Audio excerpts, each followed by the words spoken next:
નિર્માની થઈને રાષ્ટ્રની સેવા કેમ કરવી એ શીખનારી સંસ્થા એટલે સરદાર ધામ. 1036 જેટલા કરોડો રૂપિયાના ડોનેશન દ્વારા રાષ્ટ્રના નિર્માણનું કામ કરતી સંસ્થા એટલે સરદાર ધામ. 5 લક્ષ બિંદુઓ સાથે કામ કરતી સંસ્થા એટલે સરદાર ધામ.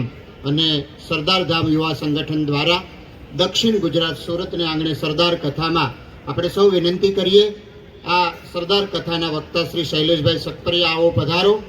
આપના હૃદયની વાતો, આપના જીવનમાં સરદાર સાહેબની જે ક્રાંતિકારી વિચારોની વાતો પડેલી છે, સુરત અને દક્ષિણ ગુજરાત સાંભળશે.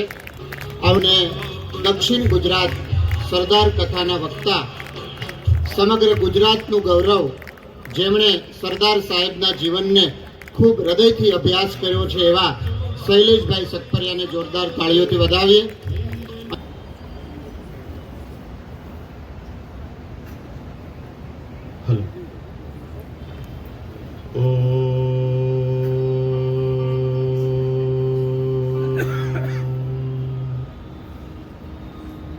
પૂર્ણમદઃ પૂર્ણમિદં પૂર્ણાત પૂર્ણમુદચ્યતે પૂર્ણસ્ય પૂર્ણમાદાય પૂર્ણમેવાવશિષ્યતે.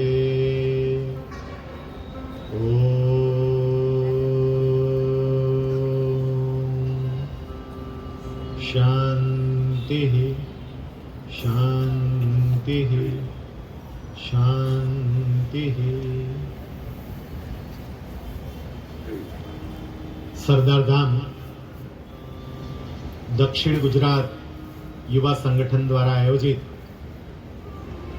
સરદાર કથાના આજના પ્રથમ દિવસે આ કથામાં ઉપસ્થિત સરદાર ધામના પ્રમુખ સેવક અને જેમને સુરતના આંગણેથી સરદાર ધામ કથાનો શુભારંભ કરાવ્યો છે એવા આદરણીય ગગજીભાઈ, સરદાર ધામના સૌ ટ્રસ્ટીશ્રીઓ, સુરતના સૌ મહાનુભાવો. ગગજીભાઈએ કહ્યું એમ પ્રથમ હરોળમાં એટલા બધા મહાનુભાવો બેઠા છે. આ તમામ મહાનુભાવોનું સરદાર કથામાં હું હૃદયપૂર્વક સ્વાગત કરું છું. જ્યારે મનહરભાઈ અહીંયા સ્વાગત પ્રવચન કરવા માટે આવ્યા, ગગજીભાઈએ પણ પ્રાસંગિક ઉદ્બોધન કર્યું, ત્યારે બંને એક વાત કરી. આપણે શ્રીમદ ભાગવત કથા સાંભળી છે, આપણે શ્રી રામચરિત માનસની કથા સાંભળી છે, આપણે શિવ પુરાણ, દેવી પુરાણની કથા સાંભળી છે, પણ આ પ્રકારના મહાપુરુષોના જીવન પરની કથાઓ એ કદાચ સાંભળવાનું ચૂકી જવાય છે. આપણી જે ધર્મની કથાઓ છે, આપણા શાસ્ત્રોની કથાઓ છે, એ બધી જ કથાઓ આપણને આધ્યાત્મિક રીતે ઉત્કૃષ્ટ બનાવે. અને એટલે એ કથા બહુ જરૂરી હોય છે કે જેથી કરીને આપણામાં આધ્યાત્મિકતાનું સિંચન થાય, આપણા સાંસ્કૃતિક વારસાનો આપણને પરિચય થાય. પણ એની સાથે સાથે મહાપુરુષોના જીવન પરની આ કથા પણ અત્યંત જરૂરી છે. સુરત બધું જ નવું કામ કરવા માટે બહુ પ્રચલિત છે. કંઈ પણ નવું કરવું હોય એટલે સુરતથી શરૂ થાય. એમાં સરદાર કથા એ પણ સુરતથી શરૂ થઈ રહી છે. સૌથી પહેલા તો મારે તમને બધાને કહેવું છે કે આ સરદાર કથા શા માટે, આપણે શું કામ અહીંયા ભેગા થયા છીએ? આટલી ઠંડી છે, હમણાં જ અહીંયા બેઠા હતા ત્યારે વાત થતી હતી કે લગ્ન ગાળો પણ એટલો બધો છે, અને એમ છતાંય આટલી મોટી સંખ્યામાં તમે બધા આવ્યા. તો આ સરદાર કથાનું આયોજન સરદાર ધામે શું કામ કર્યું, શા માટે કર્યું છે? પહેલા આપણે એની સ્પષ્ટતા કરીએ ને પછી આપણે સરદાર કથામાં પ્રવેશ કરીએ.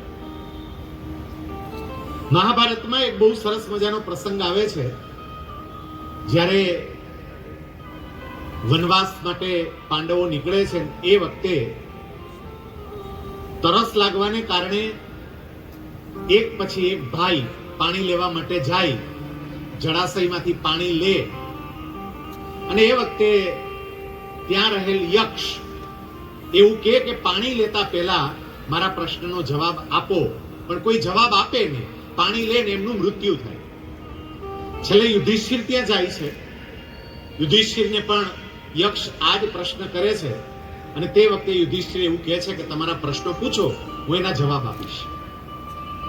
મહાભારતમાં યક્ષ અને યુધિષ્ઠિરની આ કથા છે, એ બંને વચ્ચેનો આ સંવાદ છે, અદ્ભુત સંવાદ છે, જેમાં યક્ષ જુદા જુદા પ્રશ્નો પૂછે છે અને યુધિષ્ઠિર એના જવાબો આપે છે.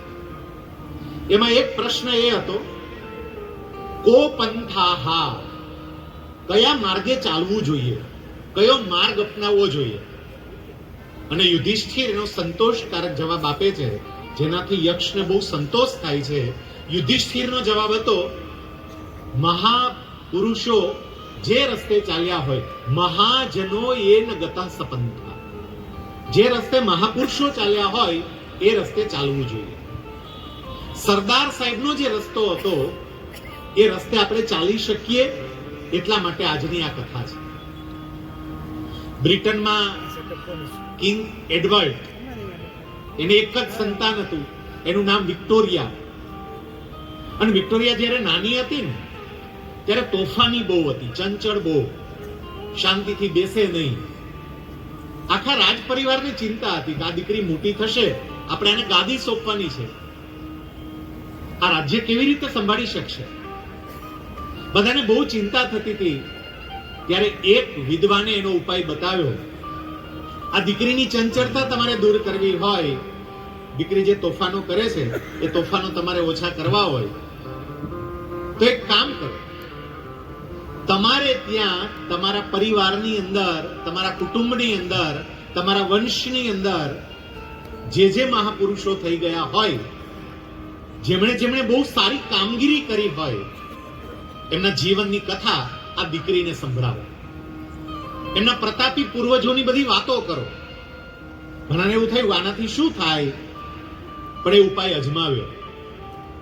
સાહેબ, એ નાની એવી વિક્ટોરિયાને રોજ એના પ્રતાપી પૂર્વજોની થોડી થોડી વાતો કરવામાં આવતી. એ વાતો સાંભળીને આ દીકરીમાં એવું પરિવર્તન આવ્યું, એકદમ શાંત થઈ ગઈ, એના તોફાન શમી ગયા. અને એવું કહેવાય છે કે અત્યાર સુધી બ્રિટનમાં જેટલા શાસકો આવ્યા એ તમામ શાસકોમાં સૌથી વધારે સારું શાસન આ ક્વીન વિક્ટોરિયાએ કર્યું.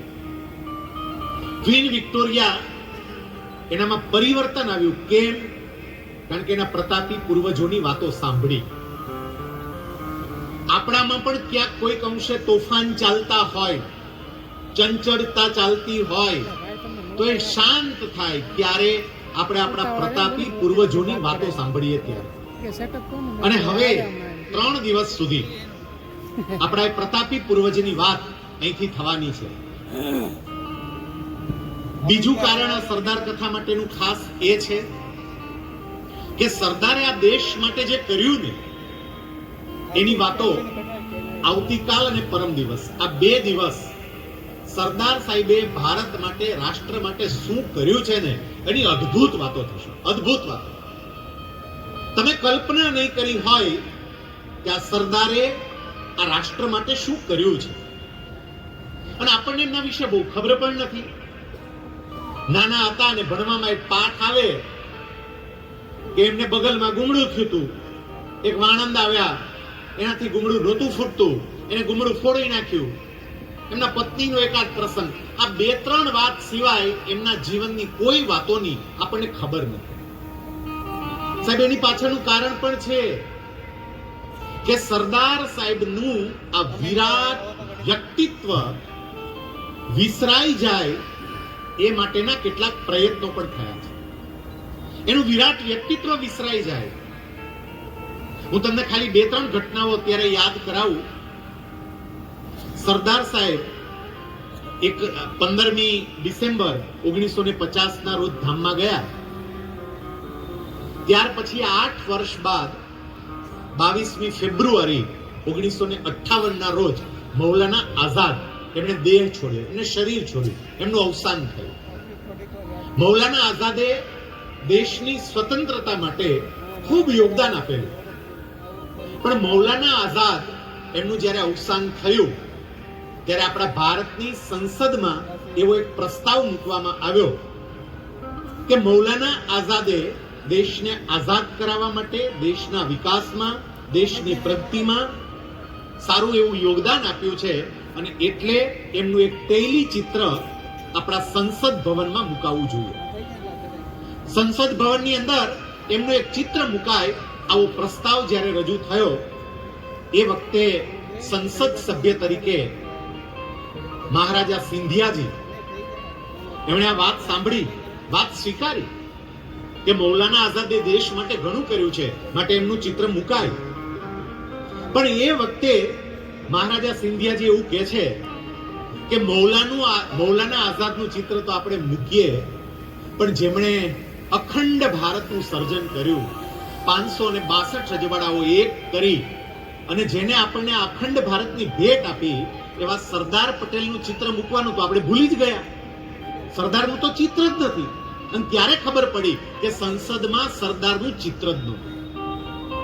1950માં સરદાર ગયા, પણ સરદારનું ચિત્ર છેક 1958માં જ્યારે મહારાજા સિંધિયાજીએ યાદ કરાવ્યું ત્યારે મુકાયું છે.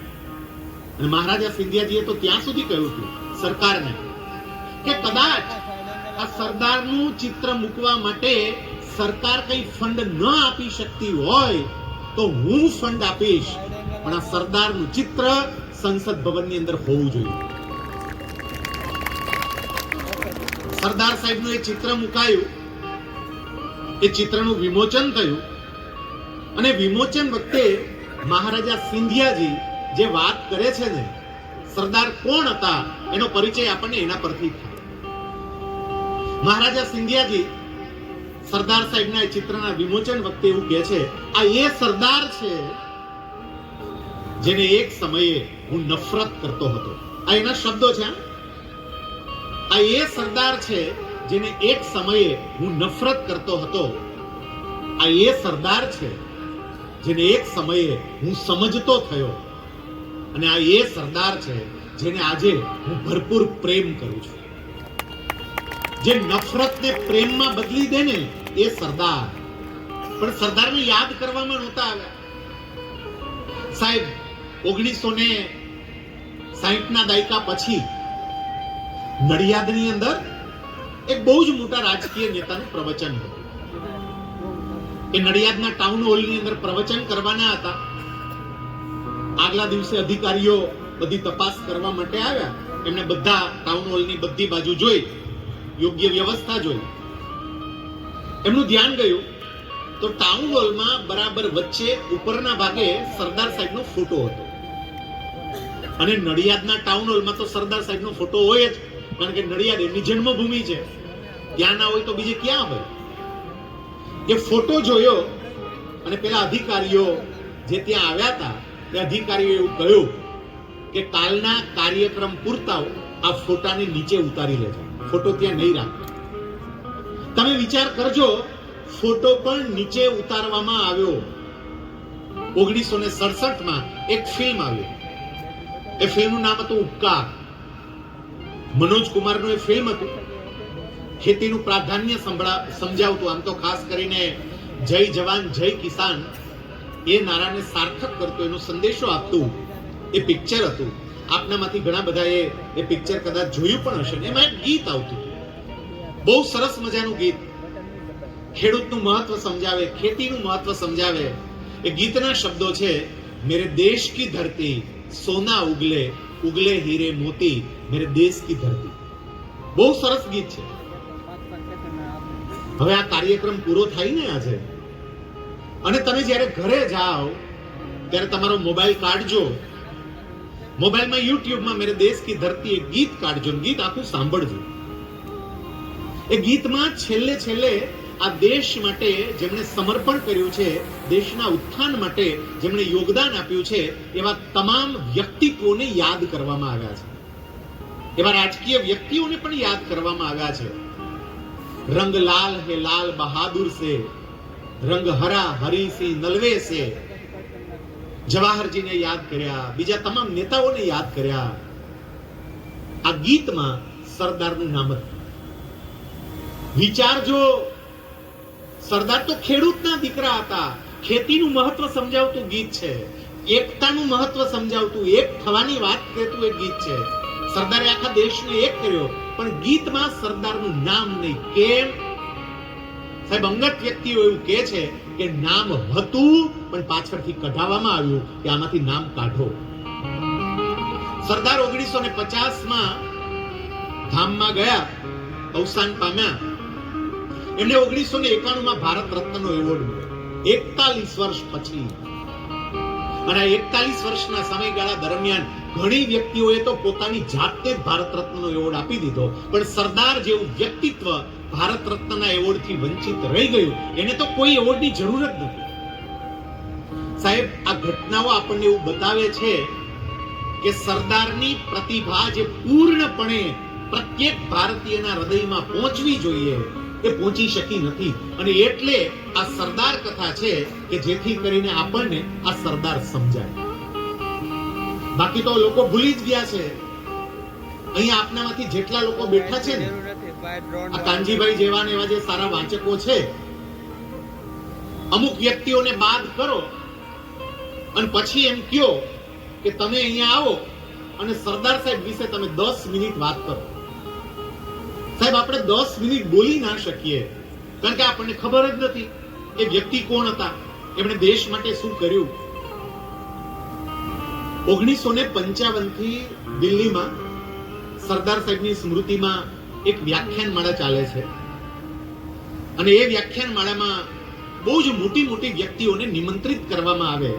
એવા જ એક મોટા વક્તા હોય અને એ સરદાર સાહેબના જીવન ઉપર અથવા તો રાષ્ટ્રના વિકાસનો કોઈ એક વિષય લઈ અને વાત કરે. થોડા વર્ષ પહેલા અરુણ જેટલીજી જ્યારે હતા ત્યારે એમને ત્યાં વક્તવ્ય માટે બોલાવેલા. આ અરુણ જેટલીજી વાત કરે છે કે મારે બોલવા જવાનું હતું, એટલે મને એવો વિચાર આવ્યો કે સરદારના નામે રાજકારણ કરવા વાળા તો ઘણાય હોય, પણ સરદારને રાજકીય નેતાઓ ઓળખે છે કેટલા? અરુણ જેટલીજી એવું કહે છે કે મારા જે અંગત રાજકીય નેતા, મારા મિત્રો હતા, જે મારી સાથે કામ કરતા હતા, એવા લોકોને મેં એવું પૂછ્યું કે સરદારને તમે ઓળખો છો? એટલે આપણને જવાબ આપે કે હા. બીજો પ્રશ્ન કરીએ, સરદાર વ્યવસાય શું કરતા હતા, એનો વ્યવસાય શું હતો? અને એ વખતે પેલી વ્યક્તિ જવાબ આપે કે સરદાર ખેડૂત હતા, ખેડૂત, ખેતી કરતા હતા. આ અરુણ જેટલીજી કહે છે એવું કહેતા હતા કે મોટા હોદ્દા પર રહેલી રાજકીય વ્યક્તિઓને પણ ખબર નહોતી કે સરદાર વકીલ હતા, સરદાર ખેડૂત નહોતા, ખેતી નહોતા કરતા, ખેડૂતના દીકરા હતા, એનો વ્યવસાય ખેતી નહોતો. પણ આપણે ઓળખતા જ નથી. મિત્રો, એટલે આટલી પૂર્વ ભૂમિકા પછી હવે આ સરદાર કથાની અંદર આપણે પદાર્પણ કરીએ. આજે પ્રથમ દિવસે હું તમને એમના બાળપણની વાત કરીશ, એમને પરિવાર માટે આપેલા બલિદાનની વાત કરીશ. આવતીકાલે એમને દેશ માટે જે સત્યાગ્રહો કર્યા છે, એમને જે ત્યાગ કર્યો છે, જે સમર્પણ કર્યું છે, એની વાતો થશે. અને પરમ દિવસે એમને 562 રજવાડાઓને એક કેવી રીતે કર્યા એની વાતો થશે. એમ 3 દિવસની અંદર આપણે સરદાર સાહેબને સમજવા માટેનો પ્રયત્ન કરીશું. સરદાર સાહેબ, એમના વડવાઓ મૂળ પંજાબના. આમ તો કોઈ પણ પાટીદારોનું મૂળ તમે જોવા જાઓ એટલે પંજાબ આવે. સરદાર સાહેબ પાટીદાર પરિવારમાં જન્મેલા હતા. એ સંજોગવશ પાટીદાર પરિવારમાં જન્મ્યા, બાકી એ સમગ્ર ભારતના અને તમામ ભારતીયોના સરદાર છે. એટલે જ આપણે કહીએ છીએ સરદાર સારે હિન્દ કે.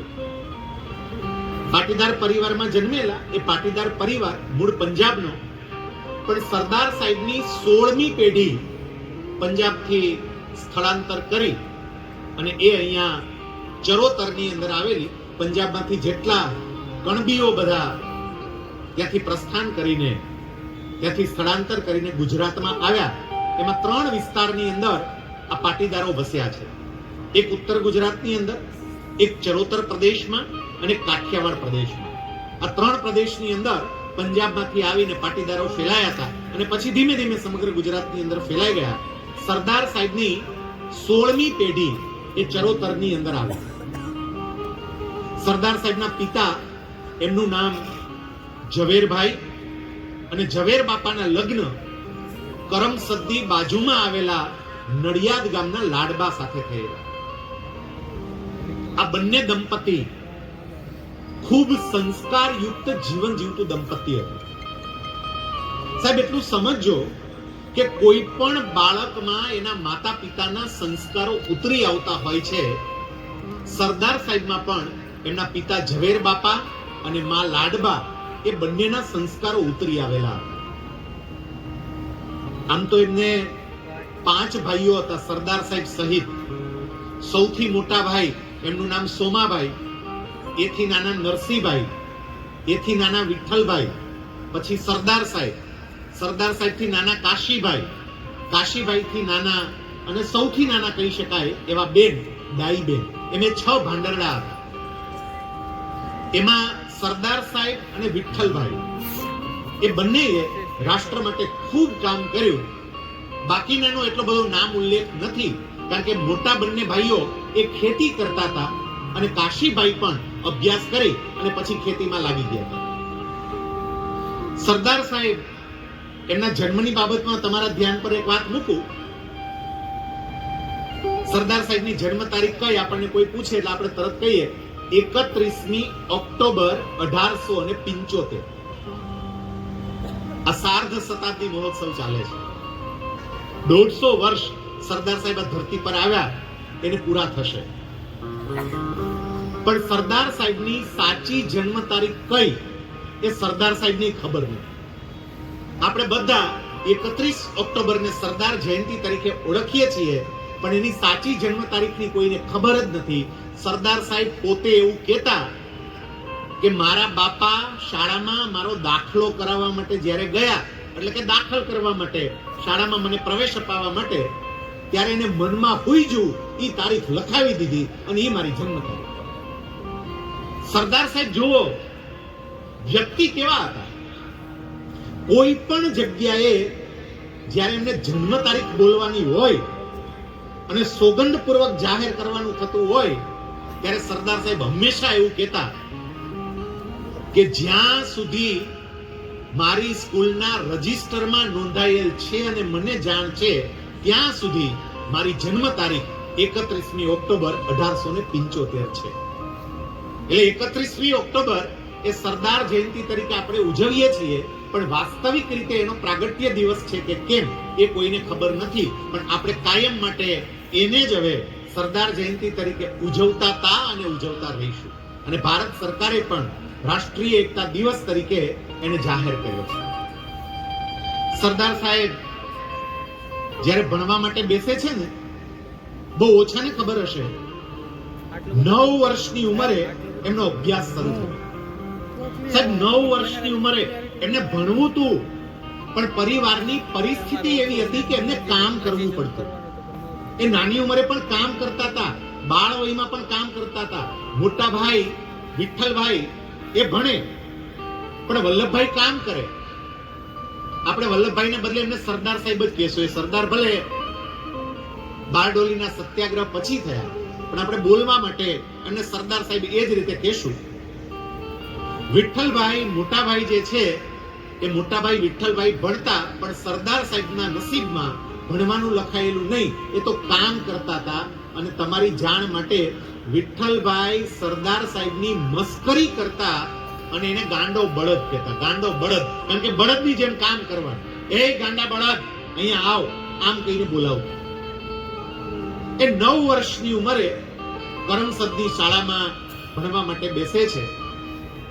અહીંયા બેઠેલી બધી વ્યક્તિઓ જરા આ વાતને સમજજો કે આજકાલ આપણે બાળકોને ભણાવવા માટે જે ઉતાવળ કરીએ છીએ, સરદાર સાહેબના જીવનમાંથી એક આ શીખવા જેવું છે કે કદાચ શાળાએ જવામાં મોડું થાય તો એને અને આપણી પ્રગતિને કંઈ લેવા દેવા નથી.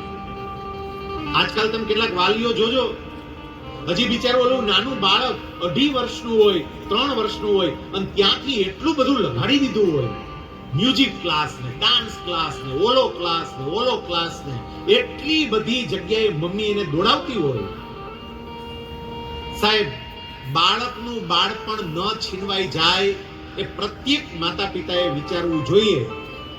સરદાર સાહેબ 9 વર્ષની ઉંમરે ભણવા બેઠા અને છતાંય આજે સુરતની અંદર એના નામની કથા થઈ રહી છે. એની શાળા 4 શહેરોની અંદર પૂરી થઈ છે. પેલા કરમસદમાં ભણ્યા છે, પછી પેટલાદ ભણવા ગયા હતા, નડિયાદમાં ભણ્યા છે અને વડોદરાની અંદર ભણ્યા છે. આ 4 શહેરની શાળાઓની અંદર એમણે અભ્યાસ કર્યો છે. એના શાળા જીવનના કેટલાક પ્રસંગો છે કે જે આપણને એમનું વ્યક્તિત્વ કેવું હતું ને એનો પરિચય આપે. વિદ્યાર્થી કાળ દરમિયાન સરદાર કેવા હતા એ આપણને ખબર પડે. એ જ્યારે સ્કૂલની અંદર અભ્યાસ કરતા હતા, એક શિક્ષક હતા, બીજગણિત ભણાવે, અને બીજગણિતના એ શિક્ષક દાખલો ગણાવતા હતા. એમને બોર્ડ ઉપર આખો દાખલો તૈયાર કર્યો. સરદાર સાહેબ વિદ્યાર્થી તરીકે બેઠા છે. દાખલો પૂરો થયો, બાકીના કોઈ વિદ્યાર્થી બોલતા નથી, પણ સરદાર સાહેબ પોતાની જગ્યાએ ઊભા થઈને એવું કહે છે, સાહેબ સાહેબ તમે દાખલો ખોટો ગણ્યો છે, આ દાખલો ખોટો છે. પેલા શિક્ષકે, એ વલ્લભ છાનો મનો બેસ હેઠો, શિક્ષક તું છો કે શિક્ષક હું છું? સરદાર સાહેબ કે શિક્ષક તમે, પણ સાહેબ ભૂલ તો છે, દાખલો તો તમે ખોટો જ ગણ્યો છે. પેલા કે ભાઈ મને ખબર પડે તને ખબર ના પડે, નીચે બેસી જા. સરદાર સાહેબ ત્રીજી વખત વિરોધ કરે છે કે સાહેબ આપે દાખલો ખોટો ગણાવ્યો છે. અને પછી એ શિક્ષક એવું કહે છે કે જો મેં દાખલો ખોટો ગણાવ્યો હોય ને તો આવ અહીંયા, ચાલ આવ અહીં ઉપર આવ અને તું દાખલો ગણીને બતાવ. હાલ. એ નાનો બાળક ઊભો થયો, ત્યાં બ્લેકબોર્ડ પાસે ગયા, હાથમાં ચોક લીધો. સાહેબે જે દાખલો ગણ્યો તો આખો દાખલો ચેકી નાખ્યો, સાચો દાખલો ગણ્યો. અને સાચો દાખલો ગણીને પછી એમને આવીને બેન્ચ ઉપર બેઠા નહીં. સાહેબની ખુરશી હતી ને, એ ખુરશી ઉપર જેવી રીતે શિક્ષક બેસે એવી રીતે પગ ઉપર પગ ચડાવી અને શિક્ષકની ખુરશી ઉપર બેઠા. બાળપણમાં એને એવું કીધું તું માસ્તરની જેમ તું શીખવાડ, એટલે માસ્તર થયા. સાહેબ ઘણા શિક્ષક જ એવા હોય, બોલો આવી રીતે દાખલા ગણતા ના આવડે. મને યાદ છે, હું જ્યારે મારી શાળામાં ભણતો હતો, અમારી હાઈસ્કૂલની અંદર એક શિક્ષક હતા. એ શિક્ષક અમને ગણિત ભણાવવા માટે આવતા હતા. એ વખતે અંક ગણિત હતું. તો એ દાખલા કેવી રીતે ગણાવતા જરા સમજો. એની રીત તો જોજો તમે, કે શિક્ષકોની રીત દાખલા ગણાવવાની કે સમજાવવાની કેવી હોય એમ. કોઈ પણ રકમ લખે પછી હોશિયાર વિદ્યાર્થીને હંમેશા પેલા આગળની બેચમાં બેસાડે. પેલી 2 બેચમાં બધા હોશિયાર જ હોય. તેમાંથી કોઈ એકને ઉભો કરે, એ હાલ હીરપરા ઉભો થા, ઉભો થાય હીરપરા. હીરપરો ઉભો થાય, બોલ હવે આના પછી કયું સ્ટેપ આવે? એટલે હીરપરો સ્ટેપ બોલે. ઈ જે લખવાનું આવે એ બોલે ને, પછી પાછો બીજો એક હોશિયાર વિદ્યાર્થી, એ ઉભો થા, તું ઉભો થા ભાઈ, સોલંકી ઉભો થા. આ હીરપરા કે હાચવું? હા સાહેબ, હા બરાબર, આ સ્ટેપ આવે એમ કરીને લખે. આવી રીતે કરીને આખો દાખલો પૂરો કરતા. એક વખત બધા વિદ્યાર્થીઓએ નક્કી કર્યું, આજે સાહેબને આપણે ગોટાળે ચડાવવા છે. જે પહેલી બેન્ચમાં બેસવા વાળા હોય ને, આ બધાએ નક્કી કર્યું સાહેબને ગોટે ચડાવવા છે. એટલે બધા વિદ્યાર્થીઓ આગળ બેઠા હતા. સાહેબ કાયમની જેમ આવીને રકમ લખીને એકને ઉભો કરે, હાલે ઉભો થા, સકપરિયા બોલ, કયું સ્ટેપ આવે? સકપરિયો સ્ટેપ બોલ્યો. ખોટું સ્ટેપ, હા સાચું નહીં, ખોટું નક્કી કરીને જ આવ્યા હતા સાહેબને ગોટે ચડાવવા છે. એટલે એના નિયમ પ્રમાણે, એની પદ્ધતિ પ્રમાણે ખાતરી કરવા માટે તરત બીજા, એ આ સકપરિયા બોલી હાચું? હા હાચું છે સાહેબ. તરત હા તો આમ સ્ટેપ આવે એમ કરીને સ્ટેપ લખ્યો. પાછળ એક બીજો વિદ્યાર્થી બેઠો, એ કે સાહેબ ઈ ખોટું છે સાહેબ, ખોટું. હા કે તું નીચે બેસ, તને ખબર ન પડે આ બરોબર બોલો છોકરો. પણ સાહેબ ખોટું જાય, નવનીત મારી પાસે રહી સાહેબ, એમ નથી આવતું.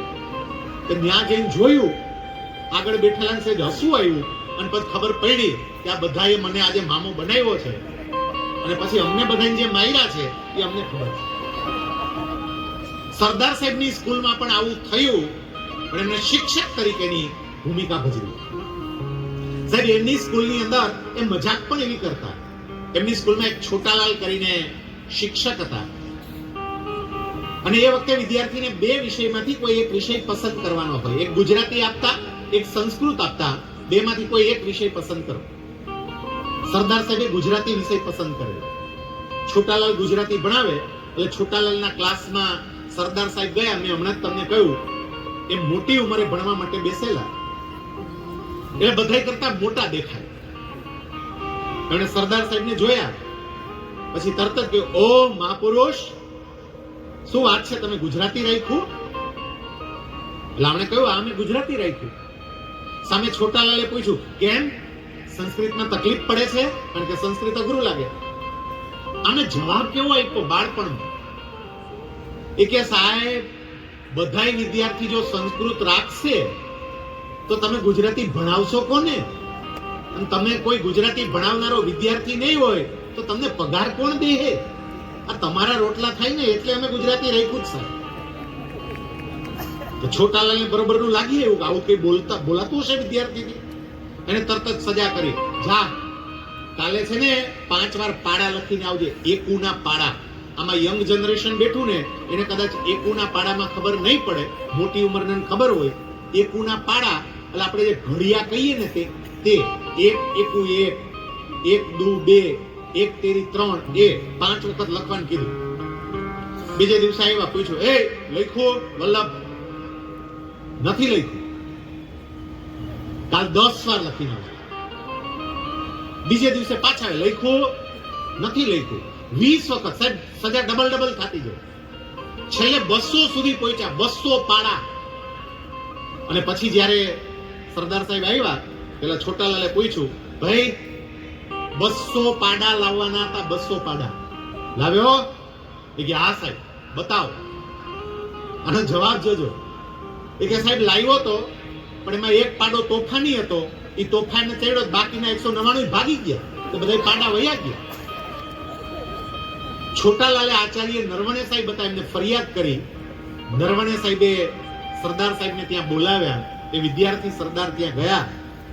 નરવણે એમને ખીજાય છે અને ત્યારે સરદાર સાહેબ બહુ સરસ જવાબ આપે છે. એવું કહે છે કે મારા શિક્ષક છે, એને સજા કરવાનો મને અધિકાર છે, મને સજા કરે, કોઈ વાંધો નહીં, પણ સજા મારી કેપેસિટી અને મારી લાયકાત જોઈને કરવી જોઈએ. હું હાઈસ્કૂલનો વિદ્યાર્થી છું અને મને પાડા લખવાની સજા કરે, આવી સજા હું કેવી રીતે સ્વીકારી શકું? સાહેબ એ જ્યારે નડિયાદની અંદર અભ્યાસ કરતા હતા, એમને વિદ્યાર્થીઓની આખી એવી ટીમ તૈયાર કરી હતી ને. ટીમના લીડર હતા, નેતા, વિદ્યાર્થી તરીકે પણ બધા વિદ્યાર્થીઓ એની વાત માને. નડિયાદ નગરપાલિકાની ચૂંટણી આવતી હતી અને એ ચૂંટણીની અંદર સરદાર સાહેબ જે સ્કૂલની અંદર ભણવા માટે જતા હતા, જે સ્કૂલના વિદ્યાર્થી હતા, એ સ્કૂલના એક શિક્ષક, એનું નામ હતું મહાનંદ. એ મહાનંદ સાહેબ ચૂંટણીમાં ઉભા રહ્યા હતા. નગરપાલિકાની ચૂંટણીમાં શિક્ષક ઉભા રહ્યા હતા. અને એની સામે એના વોર્ડમાં કોઈ બહુ જ મોટો ખંધો રાજકારણી હતો, જે વર્ષોથી રાજકીય ક્ષેત્રની અંદર હતો. એમને ખબર પડી કે મારી સામે એક શિક્ષક ઉભા છે, એટલે બધે દાંત કાઢે, શિક્ષકની મજાક કરીને એવું કહે, એક માસ્તર ઉભો છે મારી સામે ચૂંટણી લડવા માસ્તર આવ્યો. માસ્તર શું કરવાનો? માસ્તર શું કરી શકશે? સરદાર સાહેબને ખબર પડી કે અમારા શિક્ષકનું અપમાન થાય છે. જો એની પ્રતિભા સમજો, જ્યાં શિક્ષકને કહેવાનું થાય ત્યાં શિક્ષકને કંઈ પણ દે, અને જ્યાં શિક્ષકની પડખે ઊભું રહેવાનું થાય ત્યાં શિક્ષકની પડખે પણ ઊભા રહે. એને ખબર પડી કે અમારા શિક્ષકની માટે આ મહાનુભાવ આવું બોલે છે. બધા વિદ્યાર્થીઓને ભેગા કરીને એવું કહ્યું કે આપણે આપણા સાહેબને જીતાડવાના છે. વિદ્યાર્થી તરીકે એણે ચૂંટણીનો પ્રચાર ચાલુ કર્યો. વિદ્યાર્થીઓની ટીમ બનાવી, ચોપાનિયા છાપ્યા. એ વખતે ઘરે ઘરે ચોપાનિયા આપવા જાય, વિદ્યાર્થીઓ પ્રચાર કરવા જાય. પેલા રાજકીય વ્યક્તિને ખબર પડી કે આવી રીતે બધાય મહાનંદને જીતાડવા માટે મહેનત કરે છે, અને એ વખતે એને જાહેર પ્રવચનમાં એવું કહ્યું કે બધાય ભેગા થઈ અને મહાજન પેલો જે મહાનંદ શિક્ષક છે એને તમે જીતાડવા માટેના પ્રયત્નો કરો છો. આ વલ્લભભાઈની આગેવાની લે છે, મને ખબર છે, પણ બધા યાદ રાખજો, જાહેર જગ્યાએ બોલે છે શિક્ષક, પેલા રાજકીય નેતા, બરાબર યાદ રાખજો, જો હું ચૂંટણી હાર્યો ને મારી મૂછો મુંડાવી નાખીશ. જાઓ, કોઈની તાકાત નથી કે મને હરાવી શકે. જો હું આયરો એટલે મૂછો મુંડાવીશ.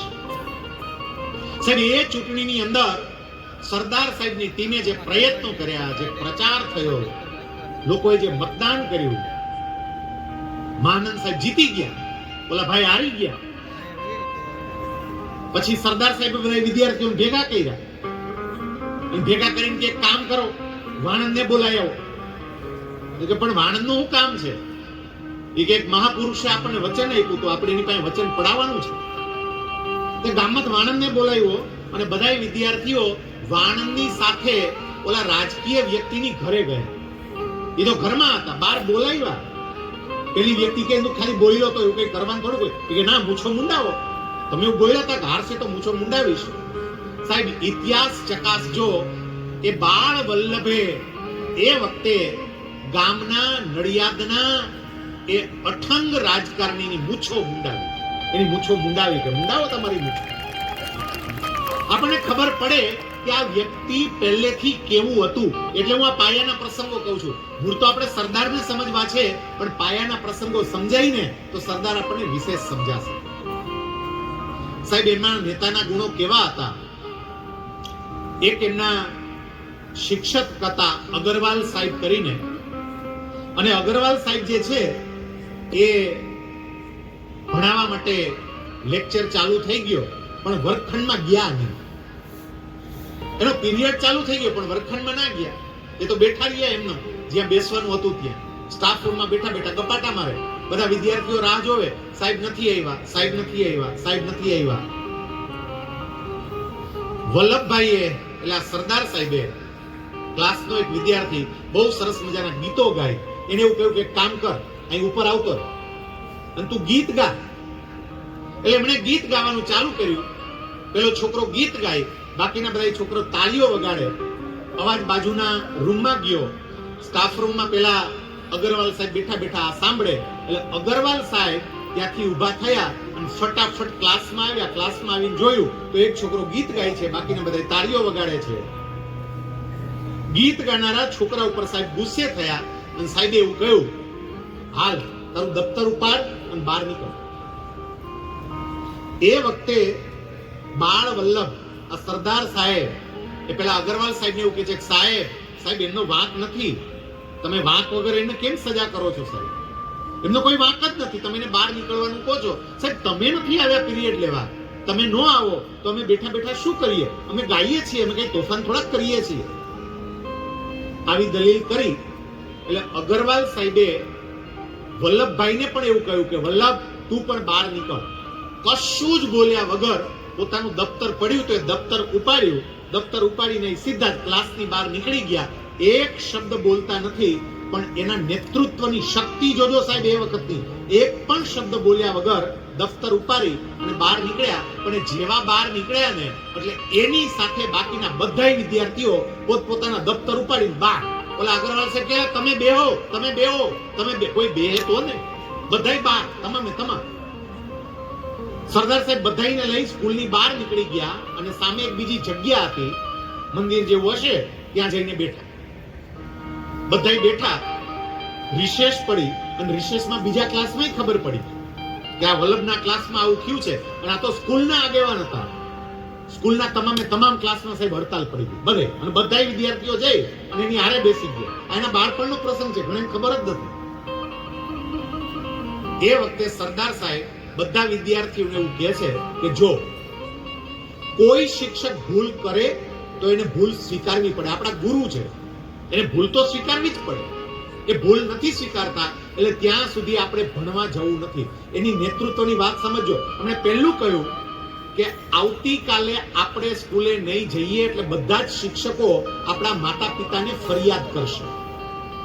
એટલે પહેલું કામ આપણે એ કરવાનું છે કે ઘરે જઈ અને આપણા માતા પિતાને પરિસ્થિતિ સમજાવવાની છે, જેથી આપણા માતા પિતા આપણી હારે રહે.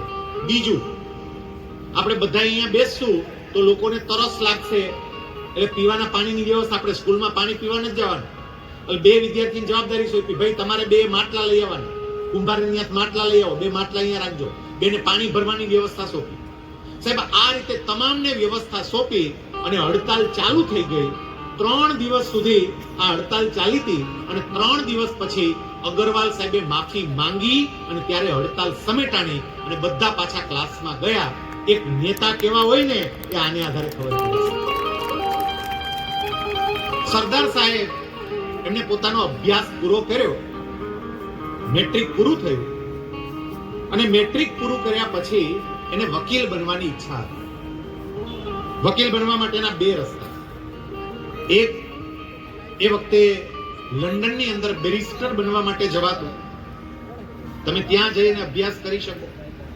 અને બીજો ઉપાય એ કે તમે સામાન્ય વકીલ બનો અને એના માટે પ્લીડરનો અભ્યાસ આવે 3 વર્ષનો.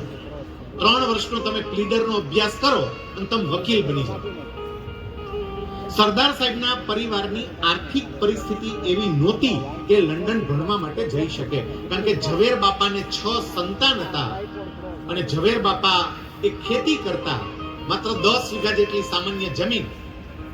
એટલે એમની પાસે કઈ એવી મોટી જમીન નહોતી કે જેથી કરીને દીકરાને બેરિસ્ટર બનવા માટે એ લંડન મોકલી શકે, લંડનની ફી ભરી શકે. એમના મોટા ભાઈ વિઠ્ઠલભાઈ, એમને પણ વકીલ બનવું હતું, એટલે એમને પ્લીડરનો અભ્યાસ કર્યો હતો.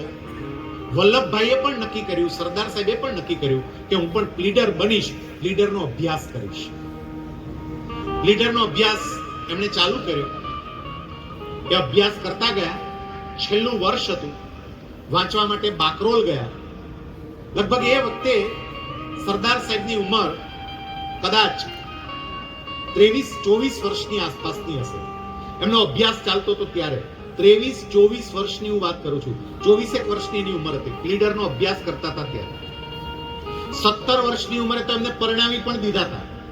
તે વખતે બાળ લગ્નો થતા, એટલે 17 વર્ષની ઉંમરે જ બાજુમાં જ એક ગાના કરીને ગામ હતું, ત્યાંના ઝવેરબા સાથે એમના લગ્ન પણ કરી દીધા હતા. પણ તે વખતે પરંપરા એવી હતી કે લગ્ન થઈ જાય, પણ લગ્ન થાય એટલે કન્યાને અહીંયા સાસરે ના લાવે, કન્યાને ત્યાં પિયરમાં જ રહેવા દે. પછી અમુક ઉંમર થાય પછી કન્યાને સાસરે લાવે. પણ 17 વર્ષની ઉંમરે સરદાર સાહેબના લગ્ન થઈ ગયા હતા, એમને પરણાવી દીધા હતા અને લગ્ન પછી એમનો આ અભ્યાસ આગળ ચાલતો હતો. લીડરનો અભ્યાસ કરતા હતા ત્યારે છેલ્લે પરીક્ષાની તૈયારી માટે, છેલ્લી પરીક્ષા, વાંચવામાં કઈ ડિસ્ટર્બ ના થાય એટલે બાકરોલ કરીને એક ગામ હતું, એ બાકરોલ ગામની અંદર એ પોતાના મિત્ર સાથે અભ્યાસ કરવા માટે ત્યાં જતા રહ્યા. અને એ વખતે એમને બગલમાં પેલું ગુમડું થયું અને પછી વાણંદ આવ્યો અને ગુમડું પોતાની જાતે ફોડ્યું. એ પ્રસંગ બાકરોલનો છે. ઘણા લોકો એ નાના હતા, બાળક હતા ત્યારનો એ પ્રસંગ છે એવી વાત કરે. એ ત્યારનો પ્રસંગ નથી. એ યુવાન હતા, બાકરોલમાં હતા અને એ જ્યારે પ્લીડરનો અભ્યાસ કરતા હતા, એની પરીક્ષાની તૈયારી કરતા હતા, એ વખતનો આ પ્રસંગ છે. એમનો એ અભ્યાસ પૂરો થયો. હવે અહીંયા સુધી મેં તમને જે વાતો કરી ને બહુ જ સામાન્ય અને પ્રાથમિક વાતો હતી. હવે સાચા સરદારનો આપણને પરિચય અહીંથી શરૂ થશે. એમને પ્લીડર તરીકેનો અભ્યાસ પૂરો કર્યો. એમના મોટા ભાઈ વિઠ્ઠલભાઈ એ પણ પ્લીડર. પ્લીડર એટલે સમજો વકીલ, પણ થોડા નાના વકીલ. મોટા ભાઈ પણ પ્લીડર હતા. બોરસદ ગામ અને બોરસદની અંદર વિઠ્ઠલભાઈ પ્રેક્ટિસ કરતા હતા વકીલ તરીકે. વકીલ તરીકેનું કામ એ બોરસદમાં કરે. પછી જ્યારે વલ્લભભાઈ એટલે સરદાર સાહેબ એ પોતે પણ પ્લીડર થઈ ગયા, વકીલ થઈ ગયા, એટલે હવે એમને પ્રેક્ટિસ કરવાની હતી. ઘણા બધાએ કહ્યું કે તમારા ભાઈ, મોટા ભાઈ અહીંયા બોરસદમાં પ્રેક્ટિસ કરે છે, એની આરે આરે જોડાઈ જાઓ. મોટા ભાઈની ઓળખાણનો લાભ મળે તમને. એની પ્રેક્ટિસ ચાલે જ છે, સરસ ચાલે છે, બધા લોકો એને ઓળખે છે. એની ઓફિસમાં બેસવા માંડો, એની આરે કામ કરવા માંડો. પણ આ તો વલ્લભ હતો. એમણે એવું કહ્યું કે ના, મોટા ભાઈ એમની રીતે કામ કરશે અને હું મારી રીતે કામ કરીશ. મારે મારી રીતે કામ કરવું છે. મારે મોટા ભાઈની સાથે કામ નથી કરવું. મારે મોટા ભાઈનો કોઈ ઉપકાર મારા માથા પર નથી લેવો. હું મારી રીતે કામ કરીશ, મારી રીતે વ્યવસ્થા કરીશ. 1900ની સાલમાં એટલે 25 વર્ષની ઉંમરે એમણે પોતાની વકીલાત ગોધરામાં ચાલુ કરી. એનું વતન કરમસદ, પણ વકીલાત એને ગોધરામાં ચાલુ કરી. આ ઘણાને ખબર નથી. 1900ની સાલમાં એ ગોધરા ગયા હતા વકીલ બનવા માટે. અને જ્યારે ગોધરા વકીલ બનવા માટે ગયા એ વખતે એમની પાસે સંપત્તિ તો કઈ હતી નહીં, મેં હમણાં તમને કહ્યું એ પ્રમાણે. એની વકીલની ઓફિસનું ટેબલ અને ખુરશી એ ગુજરી બજારમાંથી લઈ આવ્યા હતા. આપણે જેવી રીતે રવિવારી ભરાય, શનિવારી ભરાય, બુધવારી ભરાય, ગુજરી બજાર ભરાય, એવી રીતે ગુજરી બજારમાં જઈ અને ત્યાંથી ટેબલ લઈ લાવેલા અને એનાથી પોતાની નાની એવી ઓફિસ શરૂ કરી. ભાડાનું એક મકાન ત્યાં રાખ્યું. એ વખતે પત્ની ઝવેરબાને એ પિયરમાંથી તેડી આવ્યા અને પત્ની ઝવેરબાને લઈ અને 25 વર્ષની ઉંમરે એના ગૃહસ્થાશ્રમની શરૂઆત પણ થઈ. 25 વર્ષની ઉંમરે ગોધરામાં એનો ગૃહસ્થાશ્રમ શરૂ થયો. પતિ પત્ની બંને ત્યાં રહે, પ્રેક્ટિસ કરે અને એમની પ્રેક્ટિસ એટલી સરસ ચાલે. અહીંયા મોટાભાઈ વિઠ્ઠલભાઈ એ જેવી પ્રેક્ટિસ કરતા હતા ને એના કરતા અનેક ગણી પ્રેક્ટિસ સાવ પરાયો વિસ્તાર હતો એવા વિસ્તારમાં સરદાર સાહેબની વકીલ તરીકેની પ્રેક્ટિસ ચાલતી હતી. કારણ કે એમનું કામ એવું હતું, એમની બુદ્ધિ એવી હતી. અનેક મુશ્કેલીઓની વચ્ચે પણ એ કામ કરતા હતા. એના જીવનમાંથી આપણે એ તો શીખવાનું છે. આજે તમે બધા એકદમ સ્થિરતા સાથે આ વાતો સાંભળો છો. સાહેબ કેવી ઠંડી છે, ઠંડો પવન છે, અને છતાં આપ બધા બેઠા છો તમામે તમામ. તો એમના જીવનમાંથી એ જ શીખવાનું છે કે આ સહન કરશું અમે. એમને પણ કેટલું બધું સહન કર્યું, કેટલી બધી મુશ્કેલી, કેટલી બધી અગવડતાઓ, પણ એની વચ્ચે પોતાની પ્રેક્ટિસ ચાલુ રાખે. એ વખતે કરકસર બહુ કરે, કારણ કે એનું સપનું હતું કે મારે બેરિસ્ટર થવું છે અને બેરિસ્ટર બનવા માટે લંડન જવું છે. ફીના પૈસા બાપા તો દઈ શકે એમ નહોતા, પોતે કમાવવું પડે એમ હતું.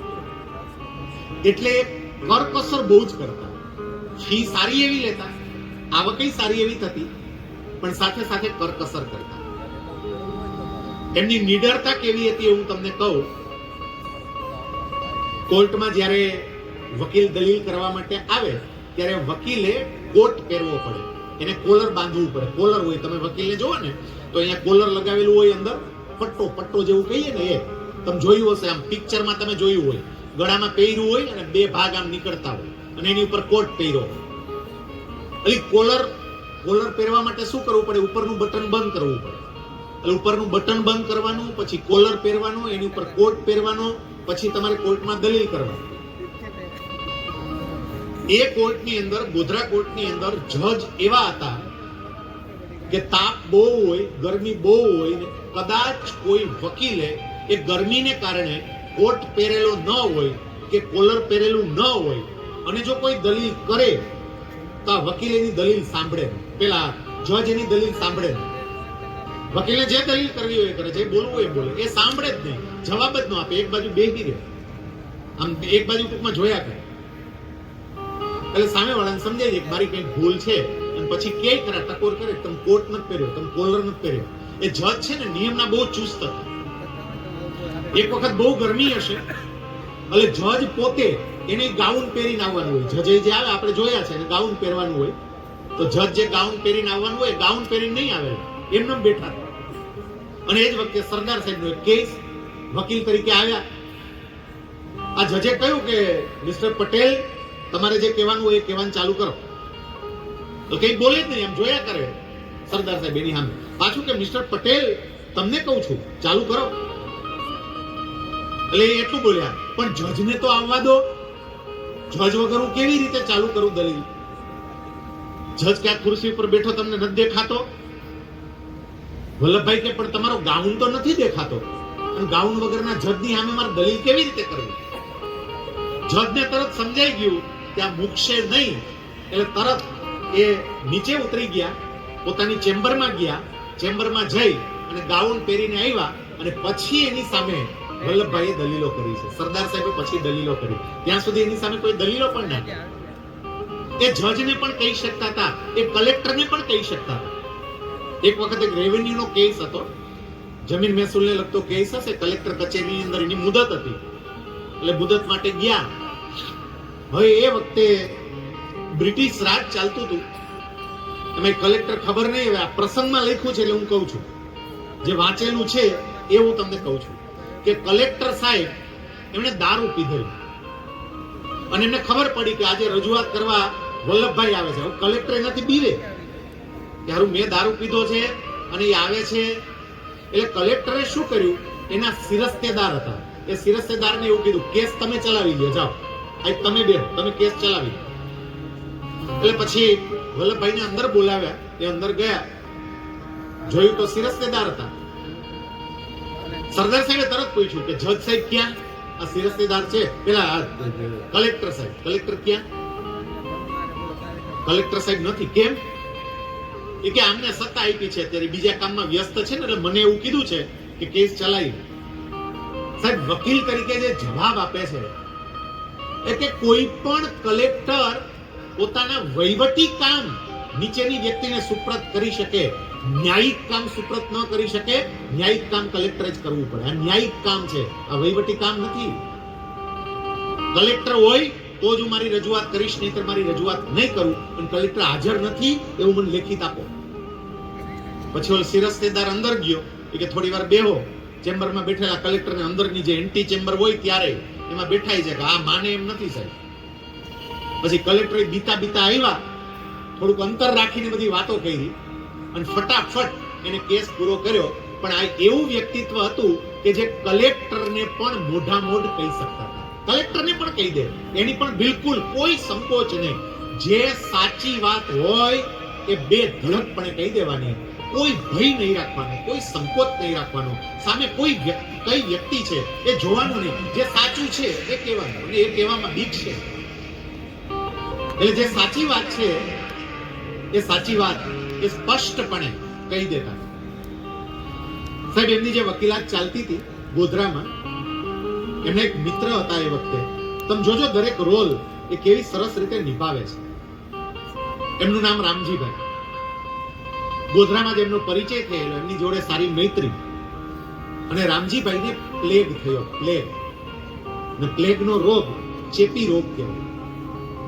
એટલે રામજીભાઈની સારવાર કરવા વાળું કોઈ નહીં. સાહેબ આ વ્યક્તિ કોર્ટમાં વકીલાત કરવા માટે જાય, એ બધું જ પોતાનું કામ પૂરું કરે, પછી પોતાના મિત્ર રામજીભાઈ પાસે જાય, એની દવા દારૂ બાકીની બધી વ્યવસ્થા એમની જોડે બેસે, એમને સાંત્વના આપે. મિત્રની મુશ્કેલ પરિસ્થિતિમાં એ મિત્રની પડખે ઉભા રહે. મિત્રને એમને એકલો નથી મૂક્યો. એમની મુશ્કેલ પરિસ્થિતિ હતી, તકલીફ વાળી પરિસ્થિતિ હતી, એમની પડખે ઉભા રહે. સાહેબ એ રામજીભાઈ પ્લેગમાંથી બચી શક્યા નહીં, એમનું અવસાન થયું. મિત્રના અગ્નિ સંસ્કાર વિધિ પૂરા થયા અને જ્યારે સરદાર સાહેબ ઘરે આવ્યા, એ પોતે બીમાર પડ્યા. અને ખાલી બીમાર પડ્યા એટલું નહીં, સરદાર સાહેબને પોતાને પણ પ્લેગ થયો. એમને પ્લેગ થયો. મિત્રની સારવાર કરતા કરતા એને જ પ્લેગ થયો, મિત્રની સારવારમાં જ. અને એ વખતે એ પોતાના પત્ની ઝવેરબાને એવું કહે છે કે તમે એક કામ કરો. જે એક પતિ તરીકેની એની ભૂમિકા છે, તમે એક કામ કરો, અત્યારે થોડા દિવસ માટે તમે કરમસદ મોટા કાકા પાસે રહેવા માટે જતા રહો. મોટા કાકા એટલે ઝવેર બાપા, પોતાના બાપુજી છે એને બાપુજી નો કહેતા, એ મોટા કાકા કહેતા. આપણે ત્યાં ઘણા પરિવારની અંદર આવી પરંપરા છે, તમે જોજો. કેમ કે પિતરાઈ ભાઈઓ બધા આપણા પપ્પાને કાકા કહેતા હોય તો આપણે કાકા કહેવા માંડીએ. એમ સરદાર સાહેબ પોતાના પિતાને મોટા કાકા કહેતા. એટલે મોટા કાકા તમે ત્યાં જતા રહો. એમના પત્નીને એવું કીધું. પછી ઝવેરબાઈ સામે એ કે ના ના, હું તમને મૂકીને કેવી રીતે જાઉં, તમે અત્યારે બીમાર છો. પતિ પત્નીનો પ્રેમ જોજો તમે. સરદાર સાહેબ એવું કે છે કે હું તમને કહું છું કે તમે ત્યાં જાઓ અને તમને કદાચ ત્યાં ના ફાવે અને તમારે ગાના જવું હોય તો તમે ગાના જાઓ, તમારે પિયર જાઓ, પણ થોડા દિવસ માટે તમે જાઓ, તમે મને એકલો રહેવા દો. ઝવેરબા માનતા નથી. સરદાર સાહેબ એમને લઈ અને કરમસદ મૂકી આવે છે. અને કરમસદ મૂકી આવી પછી પાછા પોતે ગોધરા પણ આવ્યા નથી. ગોધરા પરત નથી આવ્યા. એ ક્યાં ગયા એ કોઈને ખબર નથી. પણ અમુક દિવસો માટે એ અદ્રશ્ય થઈ ગયા હતા. એવું કહેવાય છે કે કોઈ મંદિરની અંદર એકાંતવાસમાં એ પોતાના પ્લેગની વૈદિક પદ્ધતિએ જે કંઈ પણ સારવાર થાય એના માટે કોઈ મંદિરમાં રોકાયા છે, કોઈ જગ્યાએ રોકાયા છે. પણ ક્યાં રોકાયા છે એની કોઈને ખબર નથી. અમુક લોકો એવું કહે છે કે નડિયાદ હતા. પણ એ થોડા દિવસ માટે જતા રહ્યા.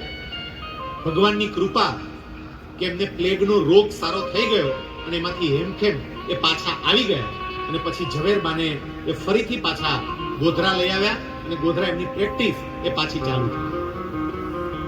વકીલ તરીકેની ચતુરાઈ તમે જોજો. એક મારે તમને પ્રસંગ જે કેવો છે, કેવા ચતુર, કેવા ચાલાક. કારણ કે બધા લોકો એને જ વકીલ તરીકે રોકે. અમને વલ્લભભાઈ જોઈએ. ફી વધારે હોય તોય ફી ભલે ગમે એટલી લે, પણ વકીલ તો અમને એ જ જોઈએ. કારણ કે એમની ચાલાકી એવી હતી. એક રેલવેનો કર્મચારી હતો, કેન્દ્ર સરકારનો એ કર્મચારી, રેલવેનો કર્મચારી, ને એ કર્મચારી એ કંઈક ગુનામાં આવ્યો હશે. મૂળ તો એવું કહેવાય છે કે એના ઉપલા અધિકારી જોડે એને કંઈક વાંધો પડ્યો, અને ઉપલા અધિકારી જોડે વાંધો પડ્યો એટલે આ કર્મચારી ઉપર ઉપલા અધિકારીએ ખોટો ચોરીનો કેસ કર્યો કે આ માણસે રેલવેની અમુક વસ્તુઓની ચોરી કરી છે, એવો ચોરીનો ખોટો કેસ કર્યો. પેલો બિચારો માણસ બહુ સામાન્ય કર્મચારી, પરિવાર સામાન્ય, એના ઉપર આવો કેસ થયો. મિત્રોની સલાહ લીધી, મારે શું કરવું? અને મિત્રોએ સલાહ આપી કે તારે જો બચવું હોય ને તો તને એક વ્યક્તિ બચાવી શકે એમ છે, આ વલ્લભભાઈ પટેલ જે વકીલ છે ને, આપણા બહુ જબરજસ્ત વકીલ છે, તને ઈ બચાવી શકે, તું એની પાસે જા, એને વકીલ તરીકે રાખ. આ વ્યક્તિએ નક્કી કર્યું કે હું વલ્લભભાઈને વકીલ તરીકે રાખીશ. વલ્લભભાઈ પાસે ગયા, બધી વાત કરી, ફી નું પૂછ્યું. સાહેબ, આ વ્યક્તિ તો તમે જુઓ, જબરજસ્ત ફી લે, પણ એક વખત ખબર પડી કે આ માણસ સંપૂર્ણપણે નિર્દોષ છે. એમણે તરત જ કહ્યું કે તારી જે કંઈ પણ વ્યવસ્થા થાય એ તું આપજે, તારા માટે એવી કોઈ ફી નહીં. પેલો એમ કે છે કેસ જીતી જશું. વલ્લભભાઈ કે મારા પર વિશ્વાસ રાખ, તું નિર્દોષ છો અને તને નિર્દોષ સાબિત કરવો એ મારી જવાબદારી છે, હવે તું ભૂલી જા. વલ્લભભાઈ જે આખું પ્લાનિંગ કરે છે ને, સામે આ જે કર્મચારી રેલવે વાળો હતો, એનો જે અધિકારી હતો, કે જે અધિકારીએ આ કર્મચારીને ફસાયો હતો, એ અધિકારીને ખબર પડી કે વકીલ તરીકે વલ્લભભાઈને રોક્યા છે, એટલે અધિકારીને બીક લાગી, ખરા વલ્લભભાઈ એના પક્ષે છે તો ચુકાદો આપણી તરફેણમાં નહીં આવે. એટલે અધિકારીએ આ કર્મચારીને બોલાવીને એવું કીધું, ભાઈ આ કેસ બેસમાં પડવાને બદલે તું એક બાબત કરી દે ને તો હું કેસ પાછો ખેંચી લઉં. બોલ, એક બાબત તારે કરી દેવાની, હું કેસ પાછો ખેંચી લઉં, તારા ઉપર કોઈ કેસ નહીં. બોલો કર્મચારી કે એવું શું કરવાનું સાહેબ મારે, તો તમે કેસ પાછો ખેંચી લ્યો. એના અધિકારીએ કીધું તારે છે ને ખાલી લખીને આપી દેવાનું, એક લેખિત કાગળમાં મને આપવાનું, અને તારે ખાલી એટલું લખવાનું કે અગાઉ એક મેં નાનો ગુનો કર્યો હતો અને એ ગુના બદલ મને જેલની સજા થઈ હતી, આવું ખાલી એક લખાણ લખીને તું મને આપી. બોલો કે પણ સાહેબ મેં અગાઉ એવો કોઈ ગુનો કર્યો જ નથી, તો તમને કેમ લખીને આપી દઉં? આ અધિકારી ભોળા કર્મચારીને સમજાવે કે ફાઇલ બંધ કરવી હોય ને તો આવું એકાદું લખાણ જોઈએ, એટલે આવું લખાણ હોય ને તો હું તારી ફાઇલમાં મૂકી અને પછી બંધ કરી દઈશું ફાઇલ, કે આને નાનો ગુનો હતો એમ કરીને પેલાને પટાવવા માટેનો પ્રયત્ન કર્યો. કર્મચારીને એવું લાગ્યું જો આવું લખાણ આપી દેવાને કારણે હું બચી જતો હોય તો લાંબુ કોર્ટની આ દોડાદોડીમાં પડવું શું કામ. એને નક્કી કર્યું કે હું આ તો આવું તમને લખીને આપી દઈશ. એ વલ્લભભાઈ પાસે આવ્યું, સરદાર સાહેબ પાસે આવીને વાત કરે છે કે મારા જે સાહેબ છે એને મને એવું કીધું કે તારો કેસ ને એવું બધું પાછું ખેંચી લો, તું ખાલી એટલું લખીને આપી દે કે ઘણા સમય પહેલા એક ગુનો કર્યો હતો અને તને જેલની સજા થઈ હતી, આવું લખીને આપી દે. હું એવું લખીને આપી દઉં? વલ્લભભાઈ કે મૂર્ખ, તું સમજતો નથી, આ તને ફસાવવા માંગે છે, તો એવું લખીને આપને કે મને જેલની સજા થઈ હતી, સાબિત થઈ ગયું તું પેલા હતો જ ગુનેગાર, એને સાબિત કરવું છે એટલે તારી પાસે લખાવે, આજ કોર્ટમાં રજૂ કરશે કાગળિયા. પછી વલ્લભભાઈ પોતાની જે ચતુરાઈ વાપરે છે ને, એમણે એવું કહ્યું એક કામ કર, તારી જન્મ તારીખ કઈ એની તને ખબર છે? બોલો કે આ સરકારનો કર્મચારી છું, જન્મ તારીખની ખબર જ હોય. તારું જન્મનું પ્રમાણપત્ર છે, જન્મનું પ્રમાણપત્ર જે બર્થ સર્ટિફિકેટ હોય એ તારી પાસે છે? બોલો કે મારા બાઈ હાચવીને રાખ્યું છે ખરું? જન્મનું પ્રમાણપત્ર લેતો. એ કર્મચારી જન્મનું પ્રમાણપત્ર લઈને આવ્યો. સરદાર સાહેબે એનું જન્મનું પ્રમાણપત્ર જોયું, અને જન્મનું પ્રમાણપત્ર જોઈ અને પછી સરદાર સાહેબ એ વ્યક્તિને એવું કહે છે, હવે આપણે લખીને આપીએ. સાહેબ એક તારીખ લખીને આપી, એક સમય લખીને આપ્યો, લખાણ આખું એને જે કબૂલાતનામું આપવું પડે ને એવું આ વ્યક્તિએ એક કબૂલાતનામું લખી આપ્યું કે અગાઉ મને આ અરસામાં જેલ થયેલી છે અને મેં જેલવાસ ભોગવેલો છે, આવું હું આપને લખીને આપું છું. એવું એક લખી પોતાની સહી કરી અને આપી દીધું અધિકારી. પેલા અધિકારીને તો આ જ જોતો હતો ને હાથમાં કાગળ આવ્યો ને અધિકારી રાજીનો રેડ કે હવે તો બરોબરનો ફસાઈ દઉં, કારણ કે લખીને આપી દીધું છે.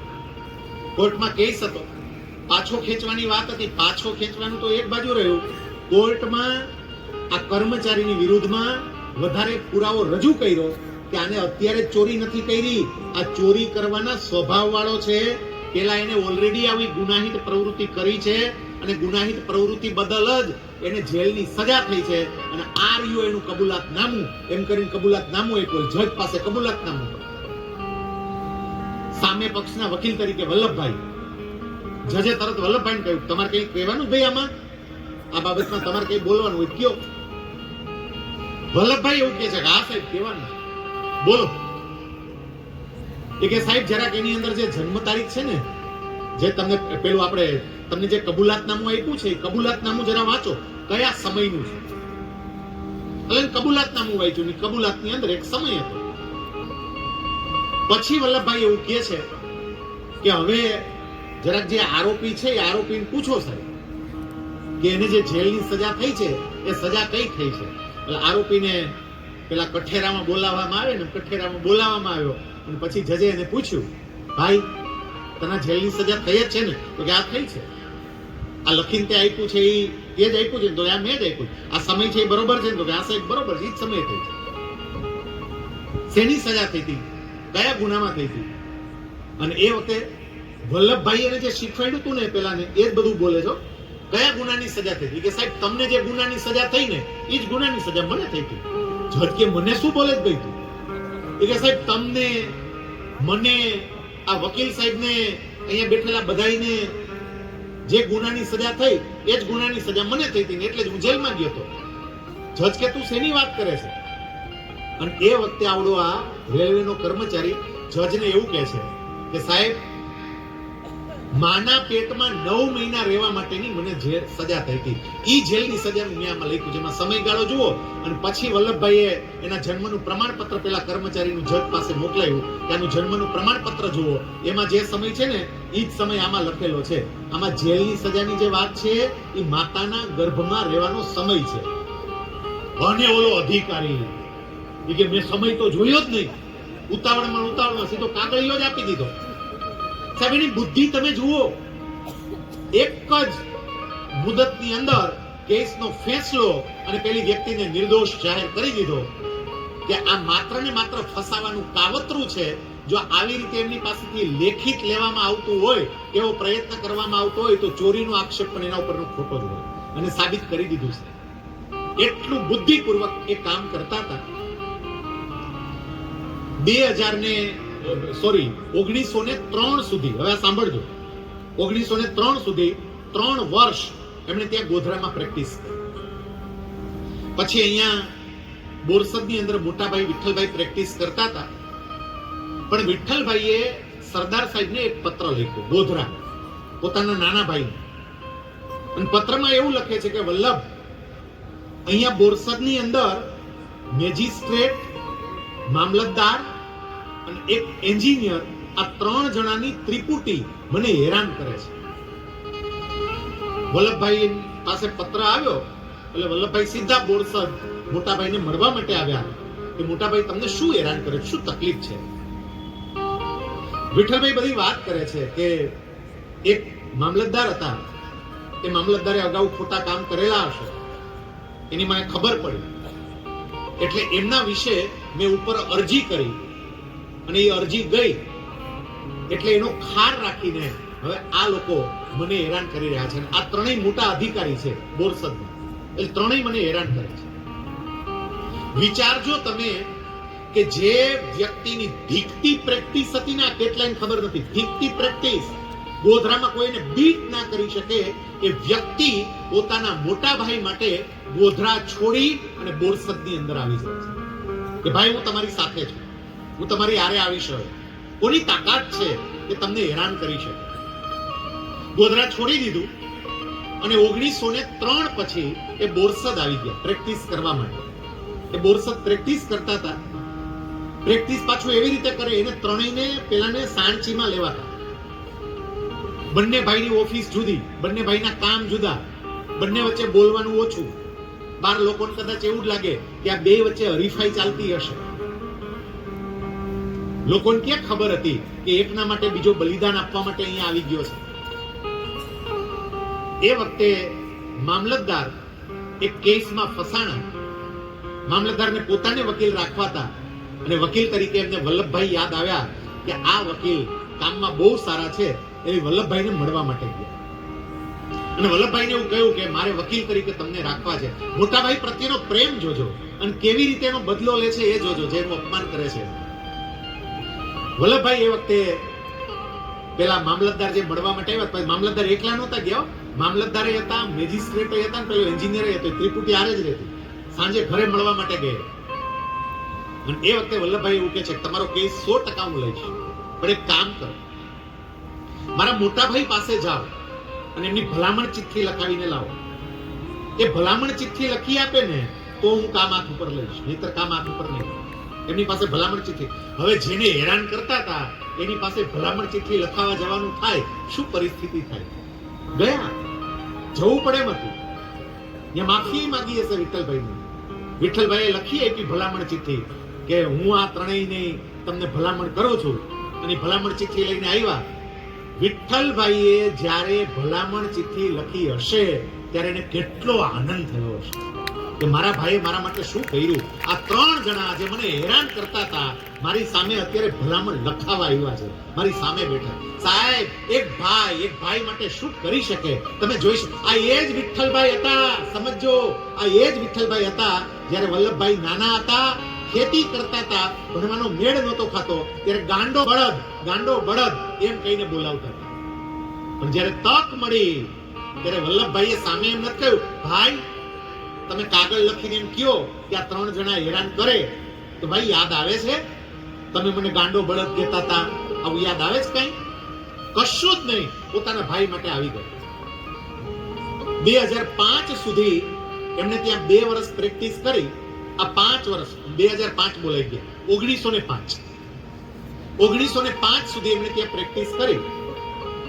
1900 થી 1903 3 વર્ષ ગોધરા, 1904 1905 2 વર્ષ બોરસદ. આ 5 વર્ષની પ્રેક્ટિસ દરમિયાન એનો ધ્યેય જે હતો વલ્લભભાઈનો, સરદાર સાહેબનો, બેરિસ્ટર બનવાનો. મારે બેરિસ્ટર બનવું છે. અને બેરિસ્ટર બનીને ત્યાં કામ કરવા માટે લંડન જવું, ભણવા માટે એ બચત કરતા. સાહેબ, એમણે 10,000 રૂપિયાની બચત એ વખતે કરેલી. હું તમને વાત કરું છું 1905. આજથી આમ તમે જોવા જાઓ એટલે ઓલમોસ્ટ 120 વર્ષ પહેલા, 120 વર્ષ પહેલા એમણે આટલી મોટી બચત કરેલી 10,000 રૂપિયાની. કારણ કે એમને બેરિસ્ટર બનવું હતું. પોતાની રીતે સાહેબ, ગામડાનો સામાન્ય માણસ પણ પોતાની જાતને એક કક્ષાએ પહોંચાડી હતી કે પોતાની રીતે બધી જ વ્યવસ્થા કરી લીધી. ત્યાંની કોલેજમાં એડમિશન લઈ લીધું. અહીંથી જ બધું પત્ર વ્યવહાર દ્વારા, વચ્ચે જે વ્યક્તિ રાખી હોય એના દ્વારા પોતાની તમામ ડોક્યુમેન્ટ્સ મોકલી આપ્યા. એડમિશનની પ્રક્રિયા થઈ ગઈ. ટૂંકમાં બધા ડોક્યુમેન્ટ્સ મોકલી આપ્યા. સાથે સાથે એમને આવવા જવાની જે વ્યવસ્થા કરવાની હોય એ બધી વ્યવસ્થા થઈ ગઈ. એમનો પાસપોર્ટ જે તે વખતે તૈયાર થતો હશે, પાસપોર્ટ કદાચ હોય ના હોય, ટિકિટ હોય તે વખતે, એ જે કંઈ પણ તૈયાર થતું હશે, થોમસ કુક કંપની આજે પણ જે ફેમસ છે એ જ કંપની પાસે એમને બધું કામ કરાવેલું. અને હવે એમને બેરિસ્ટર બનવા માટે લંડન જવાનું હતું. એના તમામ ડોક્યુમેન્ટ્સ, એનું કવર કંપની તરફથી વલ્લભભાઈને મોકલી આપવામાં આવ્યું. એ કવર ઉપર સરનામું લખેલું હતું અને સરનામામાં નામ લખ્યું હતું V.Z. Patel, district leader, Borsad. આટલું સરનામું લખેલું હતું. V.Z. Patel Vallabhbhai Zaverbhai Patel, district leader બોરસદમાં ડિસ્ટ્રિક્ટ લીડર તરીકે કામ કરતા હતા. હવે વલ્લભભાઈ તો 1903 પછી કામ કરવા માટે આવ્યા હતા. વિઠ્ઠલભાઈ તો પહેલેથી કામ કરતા હતા ત્યાં હતા જ. અને એ ડિસ્ટ્રિક્ટ લીડર જ હતા અને એનું નામ વીજેડ પટેલ જ થાય. એટલે પોસ્ટ વાળો આ કવર વલ્લભભાઈની ઘરે આપવાને બદલે ભૂલથી વિઠ્ઠલભાઈ ઘરે આપી દીધું. વિઠ્ઠલભાઈ કવર ખોલ્યું તો અંદર બધા કાગળિયા ભણવાના બધા વીજેડ પટેલના નામના તમામ કાગળ મીંડા નીકળવા, ટિકિટ હોતન આવી વાણની. આ બધું જોઈને ખબર પડી વલ્લભ તો બેરિસ્ટર બનવા જાય છે. વિઠ્ઠલભાઈનું પોતાનું પણ સપનું હતું કે મારે બેરિસ્ટર બનવું છે, પણ એ સપનું એનું અધૂરું રહી ગયેલું કારણ કે એમની પ્રેક્ટિસ ચાલતી ઠીક ચાલતી. વલ્લભભાઈ જેવી પ્રેક્ટિસ નહીં ચાલતી, એમની બચત એવી નહોતી. સાહેબ આજે બધા ડોક્યુમેન્ટ આવ્યા ને એટલે ડોક્યુમેન્ટ લઈ અને સાંજે વિઠ્ઠલભાઈ મળવા માટે વલ્લભભાઈની ઘરે જાય છે. નાના ભાઈને મળવા માટે જાય છે અને પછી એવું કહે છે વલ્લભ તું લંડન જાય છે? તો કે હા ભાઈ. વલ્લભ બેરિસ્ટર બનવું છે? હા ભાઈ સપનું છે. અને વિઠ્ઠલભાઈ એવું કહે છે વલ્લભ સપનું તો મારું છે, મારે બેરિસ્ટર બનવું છે. વલ્લભભાઈ કોઈને જાણ નહોતી કરી એટલે એમણે પૂછ્યું ભાઈ તમને કેમ ખબર પડી કે હું લંડન જાઉં છું? એટલે પેલું કવર બતાવ્યું કે તારા કાગળિયા બધા મારી ઘરે આવ્યા છે એટલે ખબર પડી. અને પછી વિઠ્ઠલભાઈ વલ્લભભાઈને એવું કહે છે, સરદાર સાહેબને એવું કહે છે કે વલ્લભ મને બેરિસ્ટર બનવાની બહુ ઈચ્છા છે. હું મોટો છું, તું નાનો છો. મોટા તરીકે પહેલો અધિકાર મારો હોય. આ જે ડોક્યુમેન્ટ છે એ ડોક્યુમેન્ટમાં આખું નામ તો લખેલું નથી, વીજેડ પટેલ લખેલું છે. વીજેડ પટેલ તો હુંય કહેવા. તો તારા બદલે હું જઈ આવું? મને જવા દે ને. હવે આ જગ્યાએ સાહેબ કોઈક બીજો હોય શું કે જરા કલ્પના કરો તો, આપણે હોય આટલી મહેનત કરી સાહેબ 5 વર્ષ કરકસર કરી હોય, એક પાઈ બચાવી હોય, ખોટો ખર્ચો ન થવા દીધો હોય અને બધાય પૈસા તમે ભેગા કરો, બધું તમારું સપનું પૂરું થવાની તૈયારી હોય અને એ વખતે આવીને મોટા ભાઈ એમ કે ના મારે જવું ભણવા માટે, શું કરીએ આપણે? અને એની સામે આ સરદાર સાહેબ હતા. સરદાર સાહેબે તરત જ કહ્યું ભાઈ જેવી આપની ઈચ્છા. કોઈ દલીલ નહીં સાહેબ, કોઈ દલીલ. અને વિઠ્ઠલભાઈ આ વાત સ્વીકારી છે કે વલ્લભે મારી યારે કોઈ દલીલ નથી કરી. તરત જ કહી દીધું ભાઈ જેવી તમારી ઈચ્છા. અને પછી વલ્લભભાઈ એમને જે કહે છે ને કે ભાઈ આપ ભણવા માટે જાઓ, અને ભાઈ આપ ભણવા માટે જાઓ ત્યારે પરિવારની ચિંતા નહીં કરતા. તમારા પરિવારને હું સાચવી લઈશ ભાઈ, તમે એની કોઈ ચિંતા નહીં કરતા. તમને ત્યાં કાંઈ પણ મદદની જરૂર પડે તો તમે કાગળ લખજો, હું તમને મદદ પણ પહોંચાડીશ. અને તમે અત્યારે જાઓ તો એના માટે તમને અમુક રકમ પણ આપું છું કે જેથી કરીને તમને વાંધો ના આવે. સાહેબ પોતે ભણવા માટે જવાના હતા, એના જે કંઈ પણ ડોક્યુમેન્ટ્સ આવ્યા હતા એ બધા જ ડોક્યુમેન્ટ મોટા ભાઈને સુપ્રત કરી દીધા કે ભાઈ તમે ભણવા માટે જાઓ. વિઠ્ઠલભાઈએ લંડન જવાનું નક્કી કર્યું અને એની જાણ એને પોતાના પત્ની દિવાળીબાને પણ કરી નથી. વિઠ્ઠલભાઈના પત્નીનું નામ દિવાળીબા. દિવાળીબાને કીધું જ નથી કે મારે આવી રીતે લંડન ભણવા જવું છે. પોતાની તૈયારી કરી લીધી. જે તારીખની ઓલી ટિકિટ હતી એ પ્રમાણે ત્યારે સ્ટીમરમાં જવાનું હતું. મુંબઈથી બેસવાનું હશે એટલે ઘરે દિવાળીબાને ખાલી એટલું કહીને ગયા હતા કે હું મુંબઈ જાઉં છું અને પાછો કઈ આવીશ એ નક્કી નથી, હું તને પછી કાગળ લખીશ, આટલું કહીને જતા રહ્યા. પછી ત્યાં સીધા એ લંડન નીકળી ગયા. અહીંયા દિવાળીબા એકલા, કારણ કે એમને કોઈ સંતાન નહોતું. દિવાળીબાને કોઈ સંતાન નહીં. વિઠ્ઠલભાઈ જે મોટા છે ને એમને કોઈ સંતાન નહોતું એટલે એકલા હતા. પેલી તરફ તમે જુઓ તો 1905 ની આપણે વાત કરીએ છીએ ત્યાં સુધીમાં 1900 સાલમાં વલ્લભભાઈનો ગૃહસ્થાશ્રમ શરૂ થયો. સરદાર સાહેબનો ગૃહસ્થાશ્રમ શરૂ થયો. પત્નીને ગોધરા તેડી લાવ્યા, એનું દાંપત્ય જીવન શરૂ થયું અને 2005 સુધીમાં એને 2 સંતાનો પણ મળ્યા. મોટી દીકરી મણીબેન અને નાનો દીકરો ડાયાભાઈ. આ 2 સંતાનો પણ એમને હતા. એટલે એમને 2 સંતાન હતા. સામે દિવાળીબા એકલા હતા. સાહેબ આ માણસ કેટલું વિચારે છે આપણને ખબર પડે પરિવાર માટે. એમણે ઝવેરબાને બેસાડ્યા અને ઝવેરબાને બેસાડીને એવું કહે છે ઝવેર મોટા ભાભી એકલા છે અને એને એકલા નહીં ફાવે કારણ કે ભાઈ ભણવા ગયા છે. બેરિસ્ટર બનવા ગયા છે. 3 વર્ષ પહેલા ભાઈ બેરિસ્ટર બનીને નહીં આવે, 3 વર્ષ ભાભી એકલા નહીં રહી શકે, એટલે આપણે ભાભીને ઘરમાં રાખવા છે, આપણે ત્યાં રાખવા છે, આપણે ત્યાં રહેશે.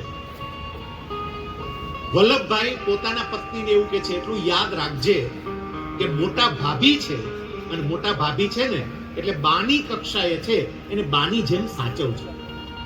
એ કદાચ બોલશે, વટશે, ખીજાશે, બધું સહન કરી લેજો. સાહેબ, દિવાળી બા છે, એ દિવાળી બા વલ્લભભાઈને ત્યાં રહેવા માટે આવ્યા. વલ્લભભાઈ એટલે કે સરદાર સાહેબે બધી જાણ પણ કરી કે મોટાભાઈ તો બેરિસ્ટર બનવા માટે લંડન જતા રહ્યા છે. આ બધી જાણ કરી, બધી વાત કરી, એ બધુંય થયું. સાહેબ, તે વખતે દિવાળી બા એમને દુઃખ લાગે છે, ઘણું રડે છે. વલ્લભભાઈ એમને છાના રાખ્યા, સાંત્વના આપી. ઝવેરબાઈએ છાના રાખ્યા હશે. બંને સાથે રહેવા માંડ્યા ને એટલે દેરાણી અને જેઠાણી વચ્ચે નાના મોટા ઝઘડા થાય અને થાય. ઝઘડા થયા વગર રહે જ નહીં. એટલે બે વચ્ચે થોડું ક્યારેક બોલવાનું થાય. સાહેબ, આવા વખતે વલ્લભભાઈ દિવાળી બાને પોતાના ભાભીને એમ કહી શકે કે ભાભી, તમે થોડોક સમય તમારા પિયરમાં રહેવા માટે જાઓ. ભાભી, થોડોક સમય તમે કરમસદમાં રહેવા માટે જાઓ, એવું કહી શકે. પણ એવું કીધું નથી. એમને ત્યાં જ રાખ્યા. તકલીફ હતી તો પણ. બહુ જ્યારે એવું થતું હતું ને તો અમુક સમય માટે સરદાર સાહેબ પોતાના પત્ની ઝવેરબાને એવું કહેતા કે ઝવેર, જરાક મોટા કાકા પાસે આટો મારી આવ ને, થોડોક સમય કરમસદ રહ્યો. તમે વિચાર તો કરો કે પોતાના ભાભી માટે, પોતાના ભાઈ માટે આ વ્યક્તિએ કેવું બલિદાન આપ્યું છે, કેવો ત્યાગ કર્યો છે. અને જ્યારે વિઠ્ઠલભાઈ બેરિસ્ટર બનવા માટે લંડન ગયા ને પછી નિયમિત રીતે એમને અહીંથી મની ઓર્ડર પણ કરતા, એમને અહીંથી પૈસા પણ મોકલાવતા નિયમિત રીતે અહીંથી લંડન. 1900માં એને પ્રેક્ટિસ ચાલુ કરી. 1905 સુધી તનતોડ મહેનત કરી, અને તનતોડ મહેનત કરીને જે કંઈ પણ બચત કરી હતી એ બચતમાંથી ભણવા જવાનું હતું. પણ મોટાભાઈ ભણવા માટે જતા રહ્યા, બચત પાછી પૂરી થઈ. સાહેબ, નવા નાકે નવી દિવાળી, પાછું ચાલુ, પાછી બચત ચાલુ, ફરીથી બચત કરીશું, ફરીથી મારે જવું તો છે જ, ફરીથી મહેનત કરીશું. આપણને જીવનમાં ઘણી વખત એવું બને કે આપણી પાસેથી અમુક વસ્તુ જતી રહે, પછી આપણે નિરાશ થઈ જઈએ, હતાશ થઈ જઈએ કે મારી પાસેથી જતું રહ્યું, હવે શું? પણ સરદાર સાહેબના જીવનમાંથી એ શીખજો કે નિરાશ થયા વગર ગયેલું ફરી પાછું પ્રાપ્ત કેમ થાય, એના પ્રયાસો ચાલુ થાય. એમણે 1906 થી પાછું ચાલુ કરી દીધું. દિવસ રાત કામ કરે, પેલી બાજુ ભાઈ બેરિસ્ટરી કરે. થોડી વાત કરીને પછી આપણે કથાને વિશ્રાંતિ તરફ લઈ જશું. મને ખ્યાલ છે ઠંડી બહુ છે, પણ સાહેબ સરદાર સાહેબનો પ્રભાવ તો જુઓ. અહીંયા બેઠેલી એક પણ વ્યક્તિ ઊભી નથી થતી. આ સરદાર સાહેબનો પ્રભાવ છે, એમના જીવનનો પ્રભાવ છે. અને આ તો હજી પ્રાથમિક વાતો ચાલે છે. હજી આવતીકાલે સાચી સરદાર કથા તો શરૂ થવા દો, પછી તમને ખબર પડશે કે આ માણસે શું કર્યું છે. 1908માં વિઠ્ઠલભાઈ બેરિસ્ટર બની અને ભારતમાં પાછા આવ્યા. સાહેબ, વલ્લભભાઈ બધી મહેનત એમની, બધા પૈસા એમના, લાયકાત એમની. વિઠ્ઠલભાઈ બેરિસ્ટર બન્યા. વલ્લભભાઈ જે પ્લીડર છે, પ્લીડર સામાન્ય વકીલ, અને વિઠ્ઠલભાઈ બેરિસ્ટર બની ગયા. હવે હાઈકોર્ટમાં વકીલાત કરી શકે. વિઠ્ઠલભાઈ વકીલાત કરવા માટે હવે બોરસદ તો ક્યાંથી કરે? કારણ કે તો પ્લીડર કરે, અમદાવાદ જાય પ્રેક્ટિસ કરવી હોય તો હાઈકોર્ટમાં. વિઠ્ઠલભાઈ અમદાવાદ પસંદ નથી કર્યું, મુંબઈ સીધા કે હવે હું મુંબઈ પ્રેક્ટિસ કરીશ. વિઠ્ઠલભાઈ પોતાના પત્ની દિવાળી બા એમને લઈ અને પ્રેક્ટિસ કરવા માટે એ ત્યાં મુંબઈ જતા રહ્યા. એમની મુંબઈ સરસ પ્રેક્ટિસ ચાલતી હતી. સરદાર સાહેબના પત્ની ઝવેરબા, એમને આંતરડાનો રોગ, આંતરડાનો દુખાવો, એ દુખાવો ખૂબ વધી ગયો. એટલે સરદાર સાહેબે પોતાની પ્રેક્ટિસ બંધ કરી અને પોતાના પત્નીને લઈ અને મુંબઈ બતાવવા માટે લઈ ગયા. આ પ્રસંગ પછી આપણે કથાને વિશ્રાંતિ આપીશું, પણ આ પ્રસંગ સાંભળજો. સાહેબ, વ્યક્તિ ગમે એટલો વ્યસ્ત હોય પણ જીવન સાથી માટે સમય કાઢવો જ પડે. મારા જીવન સાથી છે. અગ્નિની સાક્ષીએ 4 ફેરા ફર્યા છે, 7 પ્રતિજ્ઞાઓ લીધી છે. કેટલાય જાણકાર લોકો એવું કહે છે કે વલ્લભભાઈ અને ઝવેરબા વચ્ચે અદ્ભુત પ્રેમ હતો. એ બંને વચ્ચે પ્રેમ અદ્ભુત હતો. એ વ્યક્ત નહોતા કરતા, એકબીજાને આઈ લવ યુ નહીં કહેતા હોય, મેરેજ એનિવર્સરીની કેક નહીં કાપતા હોય. પ્રેમ બંને વચ્ચે અદ્ભુત હતો. સરદાર સાહેબ પોતાના બધા કામ એક બાજુ રાખી અને ત્યાં મુંબઈ જતા રહ્યા. મુંબઈ હોસ્પિટલમાં બતાવ્યું, ડોક્ટરોએ તપાસ કરી, એના આંતરડાની સર્જરી કરવાની હતી, પણ એના માટે કેટલાક રિપોર્ટ્સ કરાવ્યા. એ રિપોર્ટ્સ નબળા આવ્યા. ડોક્ટરોએ કહ્યું કે સર્જરી તો પછી થશે, પહેલા અમુક કંટ્રોલ કરવો પડે. એ કંટ્રોલ કરવો પડશે દવાઓ આપીને. એના શરીરની અંદર જે ક્રિયાઓ ચાલે છે એ કેટલીક ક્રિયાઓને આપણે કંટ્રોલ કરવી પડશે. પછી એમાં બ્લડ શુગર થી લઈને બીપી સુધીની જે કંઈ પણ વાત હોય, એટલે પહેલા એ બધું સરખું થાય અને પછી આ સર્જરી થશે. વિઠ્ઠલભાઈને ત્યાં જ રોકાયા હતા, મોટાભાઈને ત્યાં. વિઠ્ઠલભાઈ એવું કહે છે કે વલ્લભ તું ચિંતા ના કર, હું અહીંયા છું, તારી ભાભી અહીંયા છે, તું પાછો બોરસદ તારી પ્રેક્ટિસ માટે જતો રહે. પણ વલ્લભભાઈ એવું કહે છે કે ના ભાઈ, હું અહીંયા છું જ. ડોક્ટરોએ એવું કહ્યું કે આ કંટ્રોલ થતા થતા સમય લાગશે, એટલે તમારે જવું હોય તો જાઓ, કોઈ નથી જતા. ના, હું અહીંયા રહીશ. પણ એક પત્ર આવ્યો અને એ પત્રમાં એના એક અસીલનો પત્ર હતો. કોર્ટની મુદત હતી, આણંદ કોર્ટની, અને આ અસીલ ઉપર ખૂનનો ગુનો હતો. હાજર રહેવું બહુ જરૂરી હતું.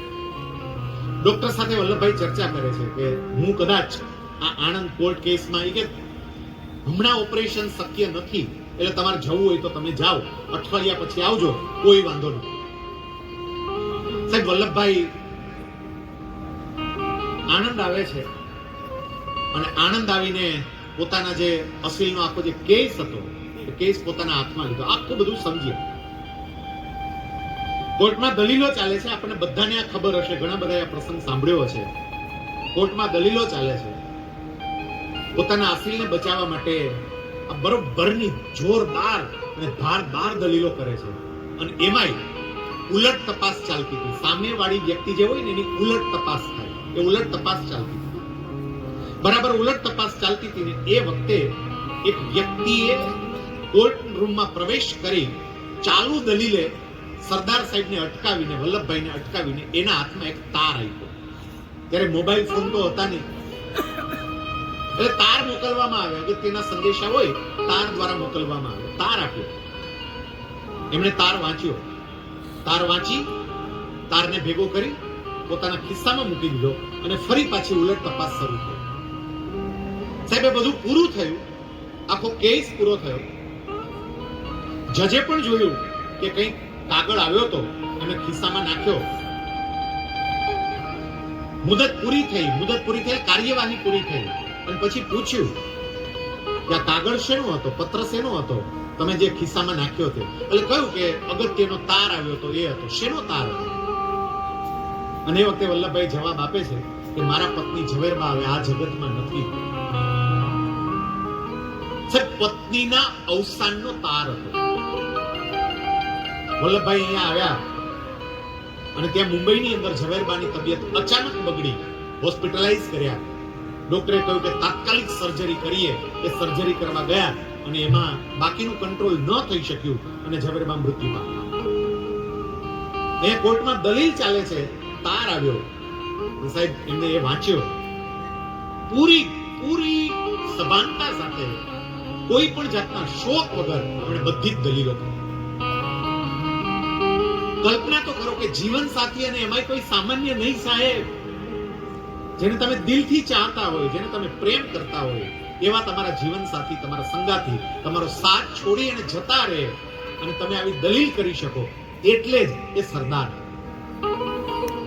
ભગવાન શ્રી કૃષ્ણએ શ્રીમદ ભગવદ ગીતામાં જે સ્થિત પ્રજ્ઞતાની વાતો કરી ને, સ્થિત પ્રજ્ઞતાની વાતો, એ સ્થિત પ્રજ્ઞતા આ વ્યક્તિમાં આપણને સ્પષ્ટપણે જોવા મળે કે સ્થિત પ્રજ્ઞ કેવા હોય એ આપણને ખબર પડે. જજે એને કહ્યું કે આવું હતું, તમારે કેવું હતું ને, આપણે મુદત આપી દો. વલ્લભભાઈ જજને એવું કહે છે કે સાહેબ જે જવાના હતા એ જતા રહ્યા, મારે મારું કર્મ ન છોડવું જોઈએ. સાહેબ એ વ્યક્તિ કોણ હતી, આ સરદાર કોણ હતા, એની એક ઘટના કહી અને આપણે વાતને આજે પૂરી કરીએ. આપણો સમય થોડો થાય છે પણ આપણે મોડું ચાલુ કર્યું તો આજે પહેલો દિવસ હતો, આજે થોડી પ્રારંભિક વાતો હતી પણ આ ઘટના સાથે આપણે વાતને પૂરી કરીએ. 1930 પછી આપણા તમામ મોટા મોટા નેતાઓ યરોડા જેલમાં હતા. ગાંધીજી હતા, સરદાર હતા, મૌલાના હતા, બીજા બધા કૃપણાલી સહિતના બીજા નેતાઓ પણ હતા. એકવાર છે ને સવારે બધા બેસી અને એક ચર્ચા કરતા હતા. ચર્ચાનો વિષય એ હતો કે આપણને જ્યારે આઝાદી મળે પછી આપણી પોતાની સરકાર રચાય પછી એમાં કઈ વ્યક્તિ કયું ખાતું સંભાળશે. કેવો મજાનો વિષય કહેવાય. આ તો કઈ વ્યક્તિને કયું ખાતું આપવું એની આ વાત ચાલતી હતી. એટલે એક પછી એક નેતાનું નામ બોલાય અને એને કયું ખાતું આપવું જોઈએ એની વાત થાય. સરદાર સાહેબ એક બાજુ બેઠા બેઠા વાત સાંભળે. ગાંધીજીએ જોયું કે આ ખાલી વાતો હેંબડા કરે છે એટલે ગાંધીજી એવું કહ્યું, વલ્લભભાઈ આપણો દેશ આઝાદ થાય, આપણી પોતાની સરકાર રચાય પછી તમે કયું ખાતું સંભાળશો? અને એ વખતે વલ્લભભાઈ જવાબ આપે છે એવું કે બાપુ દેશ આઝાદ થાય ને એટલે હું તુંબડા અને ચીપિયાનું ખાતું સંભાળીશ. તુંબડા અને ચીપિયાનો કોની પાસે હોય? બાવા પાસે. એટલે હવે કેવું કે હું સંન્યાસી થઈ જઈશ, સાધુ થઈ જઈશ. સાહેબ એ બોલ્યા એવું નહીં હો, એમને જીવનમાં એ સાબિત કરીને બતાવ્યું. મારે તમને જે કેવું તો એ સમજજો. હવે સરદાર સાહેબના પત્ની જ્યારે અવસાન પામ્યા ઝવેરબા 1909 એ વખતે સરદાર સાહેબની ઉંમર 34 વર્ષની કહેવાય. સાહેબ 34 વર્ષની એની ઉંમર હતી. 34 વર્ષની વયે એ વિધુર થયા. આપણે સંન્યાસી કોને કહી? જે સ્ત્રી અને ધનનો ત્યાગ કરે એને સંન્યાસી એવું કહેવાય. 34 વર્ષની વયે એ વિધુર થયા. 75 વર્ષની વયે એને આ દુનિયા છોડી. એના પત્ની ગયા પછી 41 વર્ષ એ આ દુનિયામાં રહ્યા. આ 41 વર્ષમાં એક ઘટના એવી શોધીને લાવો કે સરદારનું નામ કોઈ સ્ત્રી સાથે જોડવામાં આવ્યું. લાવો એક ઘટના સાથે. કોઈની તાકાત નથી કે સરદારનું નામ કોઈ સ્ત્રી સાથે જોડી શકે, એના ચારિત્ર ઉપર આટલો દાગ લગાવી શકે. એની ઈર્ષા કરનારા, એની પીઠ પાછળ કેટલાક કાળા કામ કરનારા, પણ સરદારની આ બાબતમાં કોઈ એક આટલો દાગ તો શોધીને લાવે. કારણ કે સાધુ હતા. અને સાધુ જીવનનું બીજું ઉદાહરણ કયું? ધનનો ત્યાગ. આપણને બધાને ખબર છે કે જ્યારે અવસાન પામ્યા એ ભારતના નાયબ વડાપ્રધાન હતા, ભારતના ગૃહમંત્રી હતા, ભારતના રિયાસતી ખાતાના મંત્રી હતા, ભારતના માહિતી અને પ્રસારણ ખાતાના મંત્રી હતા, કોંગ્રેસના સેક્રેટરી હતા, ખજાનચી હતા. ખજાનચી નાણું બધું સંભાળતા હતા. સાહેબ આટલી બધી હોદ્દા, આટલી બધી સત્તા, આટલી બધી સંપત્તિ, પણ એ અવસાન પામ્યા ત્યારે એના અંગત બેંક ખાતામાં ખાલી 237 રૂપિયા, 237 રૂપિયા. એથી વધારે સિલક નથી. તમે વિચાર કરો કે આ માણસ કેવા. અને એ સરદાર સાહેબની કથા આજથી આપણે શરૂ કરી છે. સરદાર ધામનો આપણે જેટલો આભાર માનીએ એટલો ઓછો છે. કારણ કે બાકીની વાતો તો બધી બહુ થતી હોય, પણ ગગજીભાઈ એવું કહ્યું કે આ સરદાર લોકોને સમજાય, સરદારના કામની લોકોને ખબર પડે એટલે આપણે સરદાર કથા કરીએ છીએ. આપણે સરદાર કથા કરીએ, સરદારના જીવન પરની વાતો કરીએ. એક પ્રશ્ન આવે કે લોકો આ કથામાં આવશે?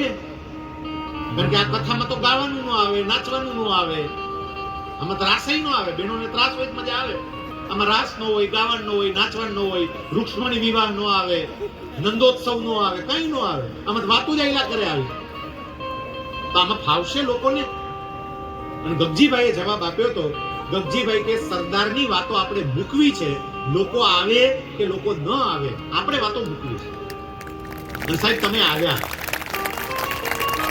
આટલી મોટી સંખ્યામાં આવ્યા, આવી ઠંડીમાં બેઠા, એ જ બતાવે છે કે આપણને બધાને સરદાર પ્રત્યે કેટલો પ્રેમ છે અને સરદારના જીવનની આ વાતો કેવી છે. સરદાર સાહેબ છે ને રાષ્ટ્ર નિર્માણનું કામ કરે અને સરદાર ધામ પણ રાષ્ટ્ર નિર્માણનું કામ કરે છે.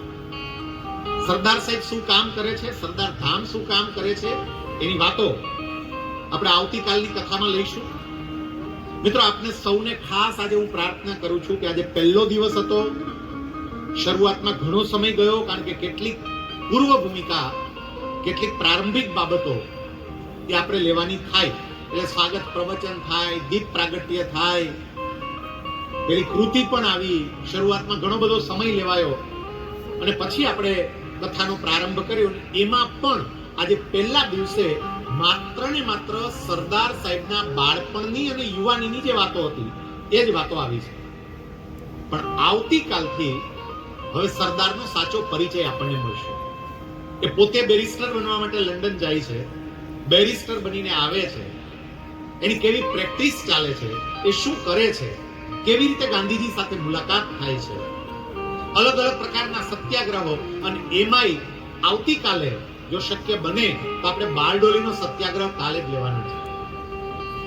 જેને કારણે સરદાર બન્યા, એ બારડોલીનો સત્યાગ્રહ શું હતો, એને શું કર્યું હતું, એ આપણને ખબર પડશે. અને પરમ દિવસે 562 રજવાડાઓ એક આપણે બધી વાતો કરીએ, પણ એક કેમ થયા એ જાણવું બહુ જરૂરી છે. એને એક કેમ કર્યા હતા સાહેબ? હૈદરાબાદની સ્ટોરી અલગ છે, કાશ્મીરની સ્ટોરી અલગ, જુનાગઢની અલગ, ત્રાવણકોરની અલગ, હૈદરાબાદ પેલા ભોપાલની અલગ, જેસલમેરની અલગ, બીકાનેરની અલગ, જોધપુરની અલગ. આ બધાને એમને જે એક કર્યા છે ને, બહુ સમજવા જેવું અને જાણવા જેવું છે. એટલે આપને ખાસ પ્રાર્થના છે કે આવતીકાલે પ્લીઝ મહેરબાની કરીને સમયસર બધા આવી જજો. આપણે સમયસર શરૂ કરીએ તો સમયસર પૂરું કરી શકીએ. થોડો ઠંડીનો પણ માહોલ છે, એટલે કાલે જ્યારે આવો, આજે કેટલાય હું જોઉં છું અહીંથી કે ઠંડીની વ્યવસ્થા કરીને નથી આવ્યા, અને તોય પાછા બેઠા તો છે જ તે. પણ કાલે પૂરતી વ્યવસ્થા કરીને આવજો. તમને ગોદડું ઓઢીને પણ સરદાર કથા સાંભળવાની છૂટ છે. ગોદડું ઓઢીને સાંભળવાની છૂટ તમને.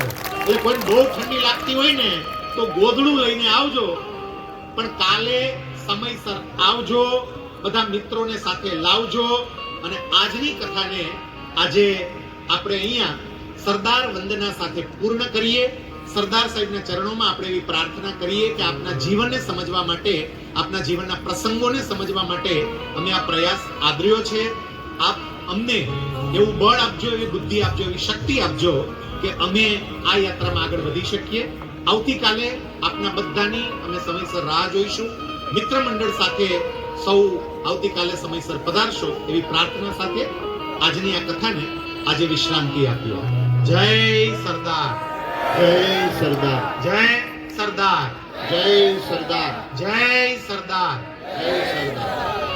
માત્ર 2 મિનિટ માટે આપનું સ્થાન જાળવી રાખશો. આજના પ્રથમ દિવસે આટલી ખૂબ સરસ મજાની કથા સંભળાવી એ બદલ શ્રી શૈલેષભાઈ સકપરિયાની જોરદાર તાળીઓથી વધાવીએ. અહીંયા વાત કરી એ પ્રમાણે આવતીકાલે સરદાર ધામ આ યુવા ટીમ તરફથી સૌને માટે હીટર સગડીની પણ વ્યવસ્થા કરવામાં આવશે.